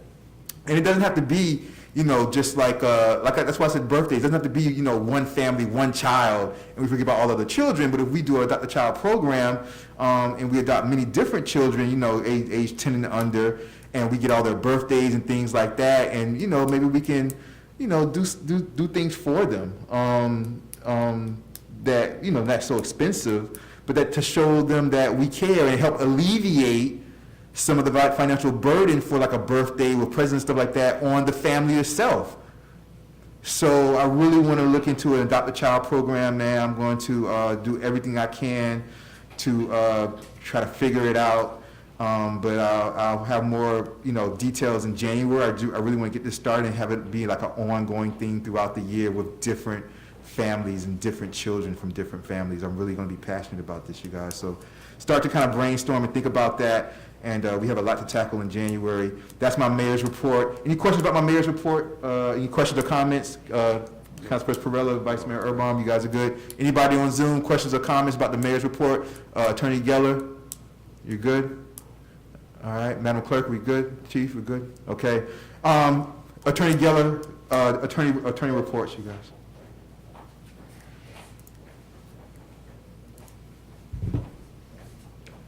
So in view of the hour, I'm going to try and be brief. And speaking of that, congratulations to the mayor and the council for having what I understand to be one of the shorter meetings that this council has had. It's barely 10 o'clock, and we're wrapping up, and that speaks very well of everybody on the dais doing what needs to be done and not what doesn't, so. And the proclamation, and Edmondson's proclamation took about 40 minutes itself, though, so that we didn't even get into the real agenda until like 45, 50 minutes into the meeting. That bodes well for this council. It also bodes well for your residents who try to keep track of this and may have to have school or work in the morning. So again, I'll try to be brief, but there are a couple of things. I have to just be very, well, first let me say thank you for approving our interim contract. We appreciate that. I have to be candid, though, and say that, mayor and vice mayor and councilman, you have come in to a situation that is not ideal. And there are quite a number of outstanding problems that seem to have festered and not been dealt with. I'm working together mostly with the mayor, but also with, I've tried to be sure that each of you is briefed and knows what's going on, but with the manager and the chief and the CFO to address these problems. Our goal is to make sure that you get the opportunity to look forward and think what you want to do to improve the village and not have to be constantly turning around and looking backwards at mistakes or problems that have been made or haven't been dealt with, and to try to free you from that. So first and foremost, we have a serious issue, as you know, with FEMA. We've spent a lot of time. I had another conversation, haven't even had a chance to tell the mayor because it was at 4:30 today, with the attorneys for DP&O. We have about 3 weeks to get our appeal in to the end of the first full week in January. We're working on it. I've tried to brief each of you individually. We think we're entitled to considerably more money than what FEMA's offered so far, and we're going to work to see how we can get that money. If we can get it from FEMA, great. If we need to look to other parties, we'll look to them, but the village needs to be made whole. We're not going to get 100% because that doesn't happen, but we're trying to get not only the loan paid off, but to see that the money the village has had to pay as interest on that loan is also recovered for the village, and it's a sizable sum, and any other expenses. And that's what we're trying to do. We're working on it. I will continue to be briefing each of you on this dais as often as there's some news. We are a little under the gun. We've got to get that done. I'm working with the manager. I'm working principally with the mayor, as I said, but any of you that have questions or comments or thoughts or whatever, I'm available to you more or less at any time. I mean, if I'm not in court and I'm not in the shower, I'll take the call. So, but that's our principle number one, because it is a real-time deadline. And keep track of that, and just, as we move closer, I'll try to keep you posted, but don't hesitate to call me. Another issue is the wastewater, stormwater. We've had conversations. We're having ongoing conversations, how to get that project done and how to keep the village out of litigation. All right. If litigation is necessary, we will litigate. But litigation is rarely necessary and should be sparing. We should not have litigation wherever possible.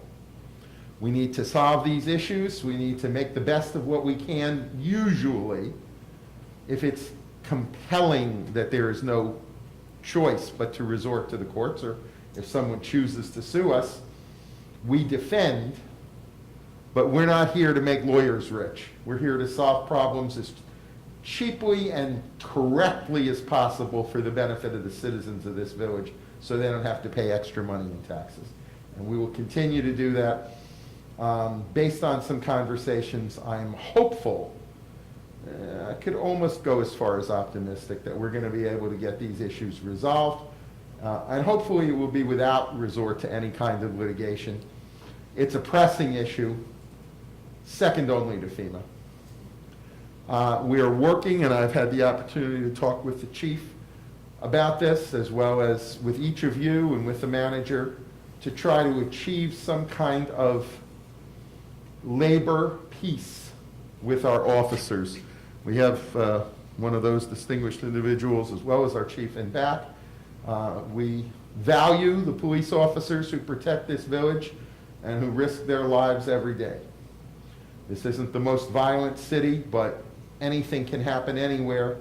And we've been caught up in things, and we've had people come through this village, and we've had people from this village who just are off duty, but they can be pressed into service at any moment.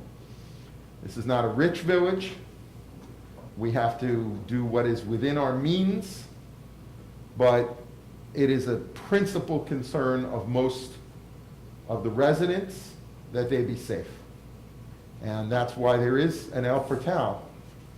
Pick up the garbage, keep the residents safe, primarily ahead of everything else.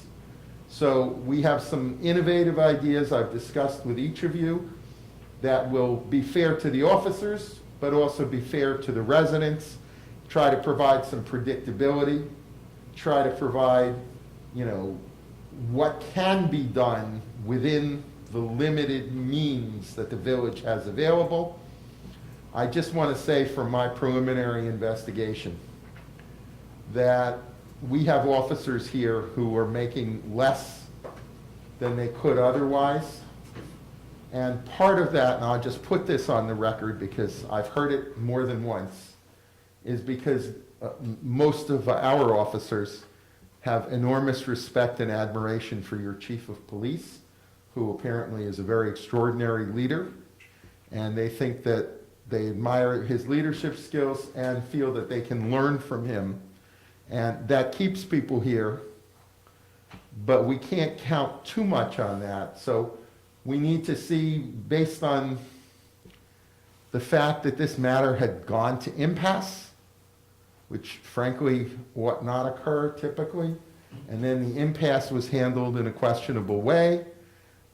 We need to find ways to make that a smoother financial issue for the village, and at the same time to respect the men and women who serve this department and who serve these citizens. And we are working collaboratively with the PBA to try to make that happen. I've worked on more issues already than I can count with the manager. We're in constant communication, and it's my goal to make sure that on any issue that comes before this village, that the manager knows that she has stable, reliable, prompt, and accurate legal advice to assist her in resolving issues that she has to deal with so that she can do her job. And in my opinion, of course, she does that very well. There would be some other individual issues we could talk about. There's a couple of contracts that we've mentioned that we're trying to get in line, such as the circulator. There's a few other issues that come up, but those are the ones that are principal issues at this time, and we're trying to knock down the biggest ones first and move past them, and as I said, put this village in a position that all of you and your two soon-to-be new colleagues are able to achieve what you came to this dais to do, which is to move the village forward and to see if we can help you get out of the difficulties of the past, put them behind you, and look to the future. I'm happy to answer any questions. Thank you. Thank you very much. You good? All right, thank you very much, Interim Attorney Geller, we appreciate it. Councilperson Pearl, you have questions? You good? Vice Mayor Urban is good? Okay. Anybody have any questions? Anybody from the audience have any questions for the attorney? I shouldn't sit down without saying a word in praise of the interim clerk as well. I mean, I've mentioned everyone else in the room. The interim clerk does a great job too, and thank you, Madam Clerk. So, Thank you very much, you Thank guys. you. We appreciate it. Thank you. Right now, you guys are going to move to unfinished business and general orders. We have none of those. Anybody? We don't have any unfinished business, right? We're gonna. Okay. New business, you guys. Vice Mayor Urban is up with the public affairs update. Yeah, just quickly, public affairs has kind of been off the radar for a while, but we're going to be back on the radar soon here. So this month, I just want the residents to know that they are more than welcome to come and take selfies in front of our non-denominational tree out front and email those to the manager at voep@villageofel-portal.org. I'll bring my family out for a photo by the end of the week, and we'll get that there. And honestly, anybody taking holiday photos of the family, please feel free to share them, and we'll get them up on the website. And more importantly, I will say that on the 20th, that is of this month, December 20th, there's going to be a carol vanning activity. So it'll be the first kind of activity we've seen since March in the village here. It's spearheaded by the Women's Club, which is in turn spearheaded by Maribel Trujillo Fruitstone. So if you have any interest in participating, it would be essentially your family in your private vehicle, decorated however you'd like, and we will caravan through the neighborhood with the assistance of the police department, loudspeakers, celebration, and the kids will be, it might be off-key, but it's going to be full of joy. And so if you have any interest at all in participating, please do reach out to either Maribel Trujillo Fruitstone with the Women's Club or the village manager. You could also reach out to myself, and we'll get you organized. So that's December 20th, this month, carol vanning through the neighborhood, spreading joy and cheer to all. So our Public Affairs Committee meeting is January 19th at following the Admin and Finance Committee meeting. And so I encourage all residents to come out to that Public Affairs Committee meeting, because we'll essentially be outlining what the rest of the year is going to look like, and how that's going to go with COVID and the budget. So I'm sure people have a great many opinions, and we certainly welcome every single one of them. And in a nutshell, that's my public affairs update. So Thank you very much, Vice Mayor Urban. Let me ask a question real quick. See, I know it's too late, but let me ask a question real quick. Chief, what is our fire station 30? Is fire station 30 our fire station? Is it 30? Yeah? We should call them and see if they could give us, if they would join us on the 20th with one of their fire trucks. We could have somebody dress up like Santa, lead the way, the bright lights, the noise, police cars following, the cars. That would be really good. At least for part of it. You know, can we have somebody call? Like, does anybody know a contact over there? Yeah, because that would be really good to at least lead off. Like, I think it would be exciting. It'd be nice for the village. The kids would love that, something like that. Yeah, that'd be crazy. That'd be really nice. I mean, they might not be able to say the whole time, but at least part of the time, that'd be really, really good. Let's see if we can look into that and get back to Vice Mayor Urban, since he's spearheading that. Appreciate it, Chief. Thank you very much, Battaglia. Officer Battaglia, I see you, my brother, back there. Anything else about public affairs for the Vice Mayor? Good. Okay, not seeing that. All right, moving to the 2021 calendar. Okay, so I have a question for you guys, Vice Mayor Urban and Councilperson Perrella. First of all, for the 2021 calendar, I'm going to work on it. It'll definitely be done within the next week or so. And then what will happen is I'll bring it back in January, and we'll just give it a final approval. We never voted on it in the past, but I remember Attorney Geller recently said, well, you guys should have been voting on that. So we'll do that in the January meeting. So, but I'll put it together. But I do have a question, though, for you guys right now, Vice Mayor Irwin, Councilperson Perrella. Okay, so the way our committee meetings usually go is the first Tuesday is Public Safety, Code Enforcement, Public Works. Then Planning and Zoning would be the second Tuesday. And then the third Tuesday would be Administration and Finance and Public Affairs. Also, well, the first thing, Planning and Zoning used to be every month. I want to take it back to the same as the other committees. I want to take it back to every other month. So, It used to be every month. That's how well, the former mayor. the way I remember is it used to be every other month along with the others. But what happened was we wound up with such a backlog Yeah, that we decided to go monthly. yeah. So now I want to put it back to every other If month. we're feeling like I think we're good. if we're feeling like the docket is back to a normal workload, then I think that's fine. You know, that's a tricky one because as long as we're sure that the docket Document's fine. is under control, because, you know, things kept popping up where a meeting was either, there were 2 planning and zoning committee meetings which had their full agendas tabled back to back. Yeah. That then meant that 6 months later, the next planning and zoning meeting actually not happening occurred. anymore. And just from that backload, essentially is what got us into the situation where we said, we gotta knock this down and go monthly. We had people waiting on developments, we had people waiting Yeah. on new construction, we had people waiting on variances. Variances. So as long as we are, because it worked out, we hammered it out doing that monthly, and it's not a terrible thing to track it that often, right? So my only concern is, it's not broken right now doing it every month, but there's just the 3 of us.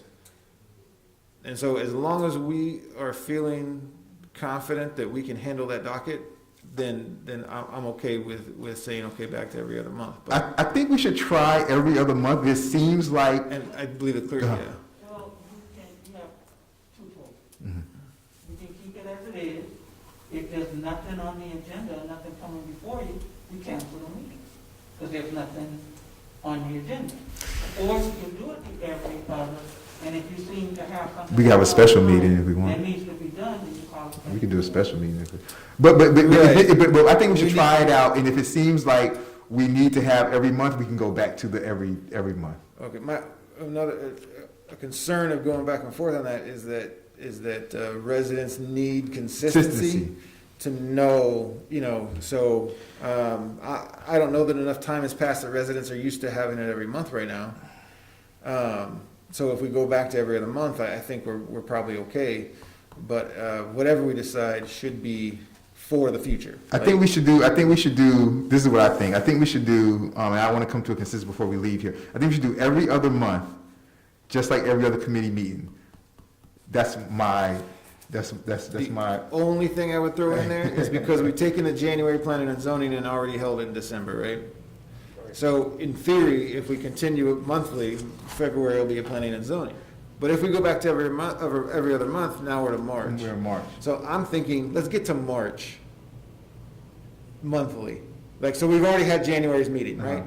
But let's do February. Okay. No, but when we did the one in December, when we moved the one from January to December, Right, they said, so it let's won't do be it in one- March. Right. The next one will be Which in March. confused me because I thought Right. we were on monthly, and I'm thinking, no, we're gonna have one in February, right? My point is, if we can just stick with it, so January's done, Yeah. because we had it already, we moved it up, right? Do February, like Do as if we were March. doing monthly, Yeah. and then in March we have it, We do and we're back on schedule, we can go every other month. Perfect. I have no problem with that. And that way, we're not going 3 months Yeah. without having a plan in a zone. I have no problem with that. That's perfect. So we'll do a February, we'll do a March, and then in March we'll be back on. Attorney Geller. Well, let me just say, the other thing is, in terms of the public knowing, since all of your meetings are every other month for everything else, you don't want to have planning and zoning not on the same calendar, whatever you do. So when are the other committees scheduled? Well, everything will meet in January, January, and then everything will meet in March? correct.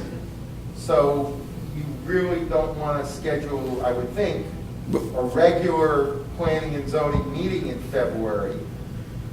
If you did the mayor's idea, I figure that you had January, and then the next one is March, at least it's on the same calendar as every other committee, and it'll continue with every other committee on the same calendar if you did that.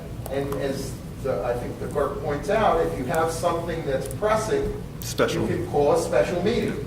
Yeah. But if you took the mayor's suggestion and just made sure that you had P and Z so that people know this is the month when the committees are meeting, to have one in February and that's the only committee that's meeting in February, maybe you have one item that's not even pressing. If it's pressing, you can have a special. The other thing is that it used to be, until quite recently, I think, that it wasn't the first, the second, and the third. The idea that you necessarily need a complete separate night for P and Z is not necessarily accurate. What are the two that are the third? There are two of them, right? Well, well, give me a second. Public affairs and admin and finance are the third Tuesday. You know, one of those is typically very short, Public affairs. and one of them may have some issues. Admin But what finance. you could do, because I know planning and zoning can run long, but it doesn't necessarily have to be on a separate night. If you simply scheduled public affairs first, because it's very quick, move into admin and finance, give it a reasonable time, and then call P and Z at the end of that. If P and Z unfortunately runs a little long, again, you don't need necessarily a separate night for it. It used to function that you had 3 and 3, and you can still do that every other month as long as you're not hesitant to call a special meeting in P and Z if it's required. So I think, for what it's worth, just as a suggestion, that's how you used to function here, and that would be in keeping with what the mayor's suggestion is to try, and you have a fail-safe. You have a fail-safe with a special meeting. Yeah, I don't disagree with that. You know, in my mind, I almost feel like the committees could be consolidated, where code enforcement goes to public works, admin and finance goes to planning and zoning. You put them together, and then public affairs and public safety, you got your PSA and your, PSA. And so, that's a logic. So maybe they could stay separate, but you move those to the same nights, right? My only concern right now is what the situation we found ourselves in last year, and that was 6 months without a planning and zoning meeting. So That's inexcusable. I felt, Whatever your schedule Right. is, that's just inexcusable. so in that regard, I do believe we have knocked down the backlog of planning and zoning considerably. Just keep in mind, the wrench here in the machine is that we've moved the January planning and zoning and have already held it in this month. So there will not be planning and zoning in January. If we keep it on the every other month and put it back in line, we will not have a planning and zoning in February. And so now in the third month here, we're having a planning and zoning meeting. Unless you need one. Right, so I just, it was not a good situation last year to go through that. So my only thinking is, no harm, no foul, hold it in February. If we get to March, we're back on track. That's my thinking on that. And then, of course, I just, as I explained, I'm more than willing to overhaul the entire structure of the nights and the committees, so. Well, let me go through this. I think that we should keep it. The agenda might dictate whether or not we have a meeting in February. Yeah. If we have to have a special meeting, we'll have a special meeting, right? Okay. We'll keep in touch with Juan and Camilla Placerbia. And then call it March, next regularly Yeah, scheduled. it'll be Okay. March, right? All right. So, all right, so that's the first thing. So the second thing, you guys, is this. Our meetings used to be first Tuesday, second Tuesday, and third Tuesday. So right now, we'll say we'll put planning and zoning with administration, finance, and public Well, it affairs. used to be first, third, and then the general on the fourth. In general, I'm saying. Skipping the second week. Yeah, skipping the second. But this is my thing. I think that we should go first, second, and skip third. Because if there's anything that we need to do a resolution, like, because we're doing committees to move things to full council. So it makes no sense to have it on the third Tuesday when the full council is fourth Tuesday, because it gives people no time to get together stuff to move to full council. Exactly, so it should be first Tuesday, second Tuesday, nothing on the third Tuesday, and then the council meeting. All right? I agree. So, and we keep them the same. The first Tuesday is public safety, 6:30, 7 o'clock code enforcement, 7:30 public works. Do we have the ability To consolidate? All right, so, okay, so in our charter, it says we have to have these committees, and it names these committees. Right. So we have to have these committees. So let's per match them charter. up on the same night. That makes sense, though. Okay, So so let's, so like, change for it. example, let's put, Let's- so Just co- tell me. Let me type it so, right now. so I think code enforcement and public works should go together. On what night, first or second? That, I'm not, it doesn't matter to me yet on that. I don't have an opinion, honestly. And then, the second week, admin and finance and planning and zoning should go together. So maybe we do have to split up public affairs and public safety. Well, you can just add one of them to each of the others. Right, so public safety, I would say we go with admin and finance and planning and zoning. On the third week, I mean, Right. second week? And public affairs and code enforcement, both are short, so you kinda got a short Tuesday there with public works, public affairs, and code enforcement, and then you got your big night in the middle of the month, the second week there with public safety, admin and finance, planning and zoning, all your big items, right? Let's just, Well, then, respectfully, what if you switch public safety to the first one? Okay. Two shorter ones to balance it out. Balance it out, yeah. I'm for it. Keep admin and finance and P and Z together. All But right. start that one with public affairs, which is likely to be short. very good. I'm on board with that. So public affairs is second Tuesday? Yes. Okay, Yes. second.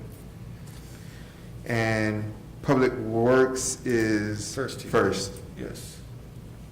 okay. Public safety's first, code enforcement's first, Public works. and public works is first. Yes, Administration, finance, public affairs, planning and zoning is second. yes. I like this. Much more logical. Public affairs is, okay, for the first Tuesday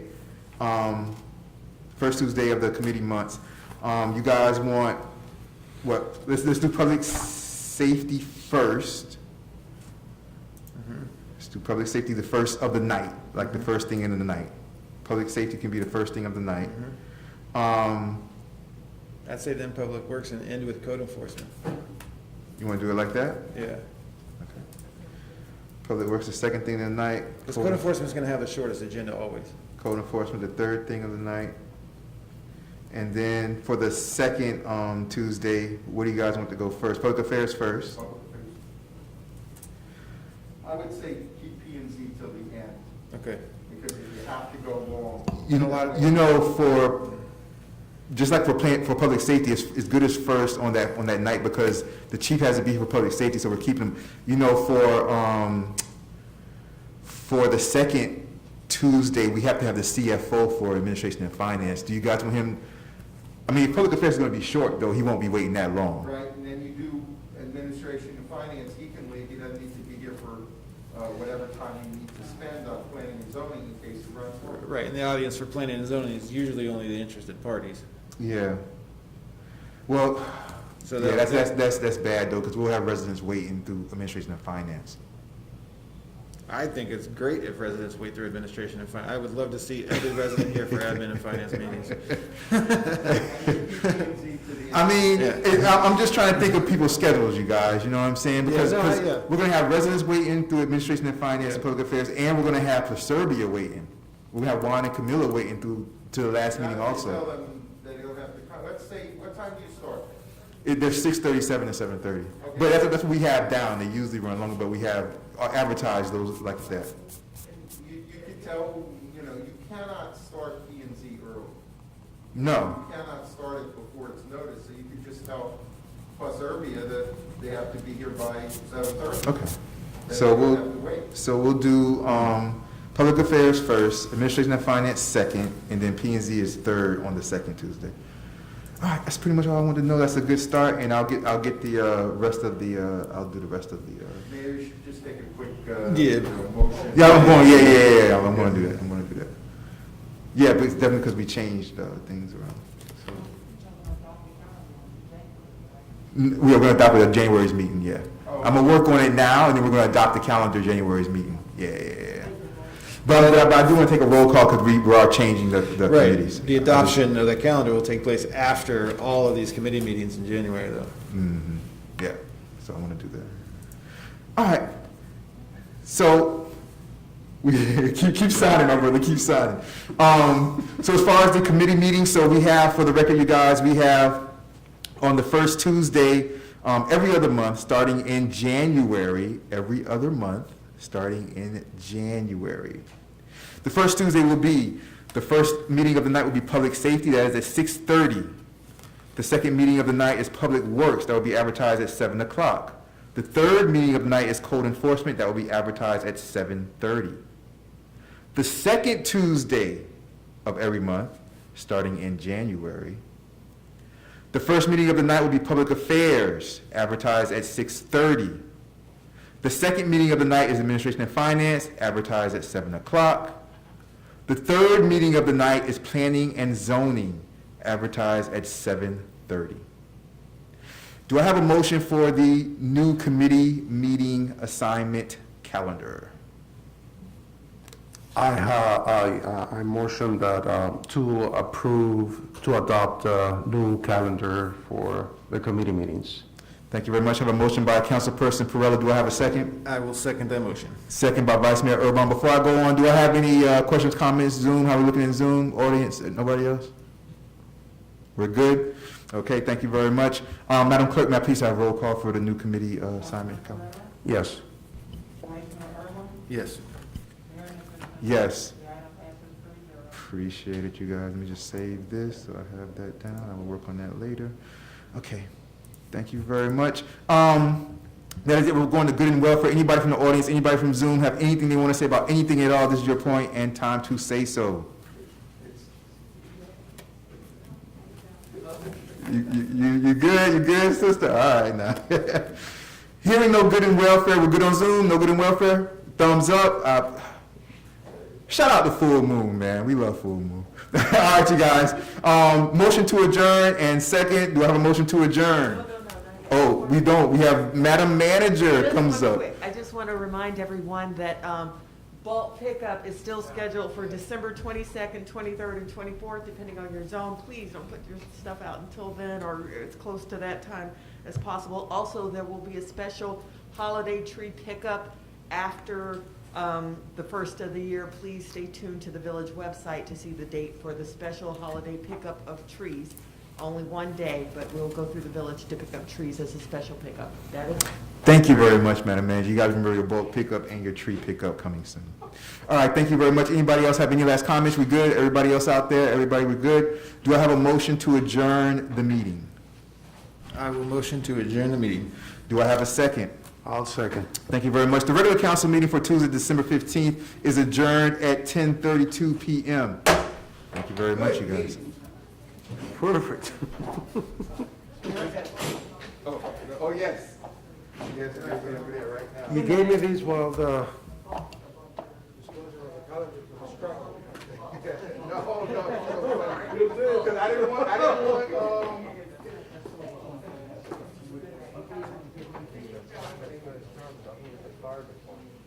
Yeah, I'll send, I just lost my hotspot, but as soon as I get home, I'll send that email to you. I'll copy,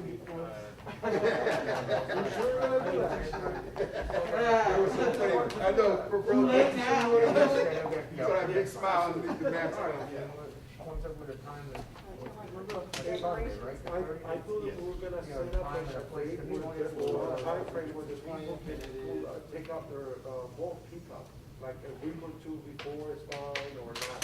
So because I think it was like 4 days or so. Yeah, we'll give them a break here, but it doesn't have to Very stay. good. Somebody got You got it. I appreciate you, my brother. Thank you, Simon. All right, take care. Get some rest. Yeah. The hedges subscribe to, whatever. It makes sense. The manager the other day, she was also like, okay, so you're done with the thing.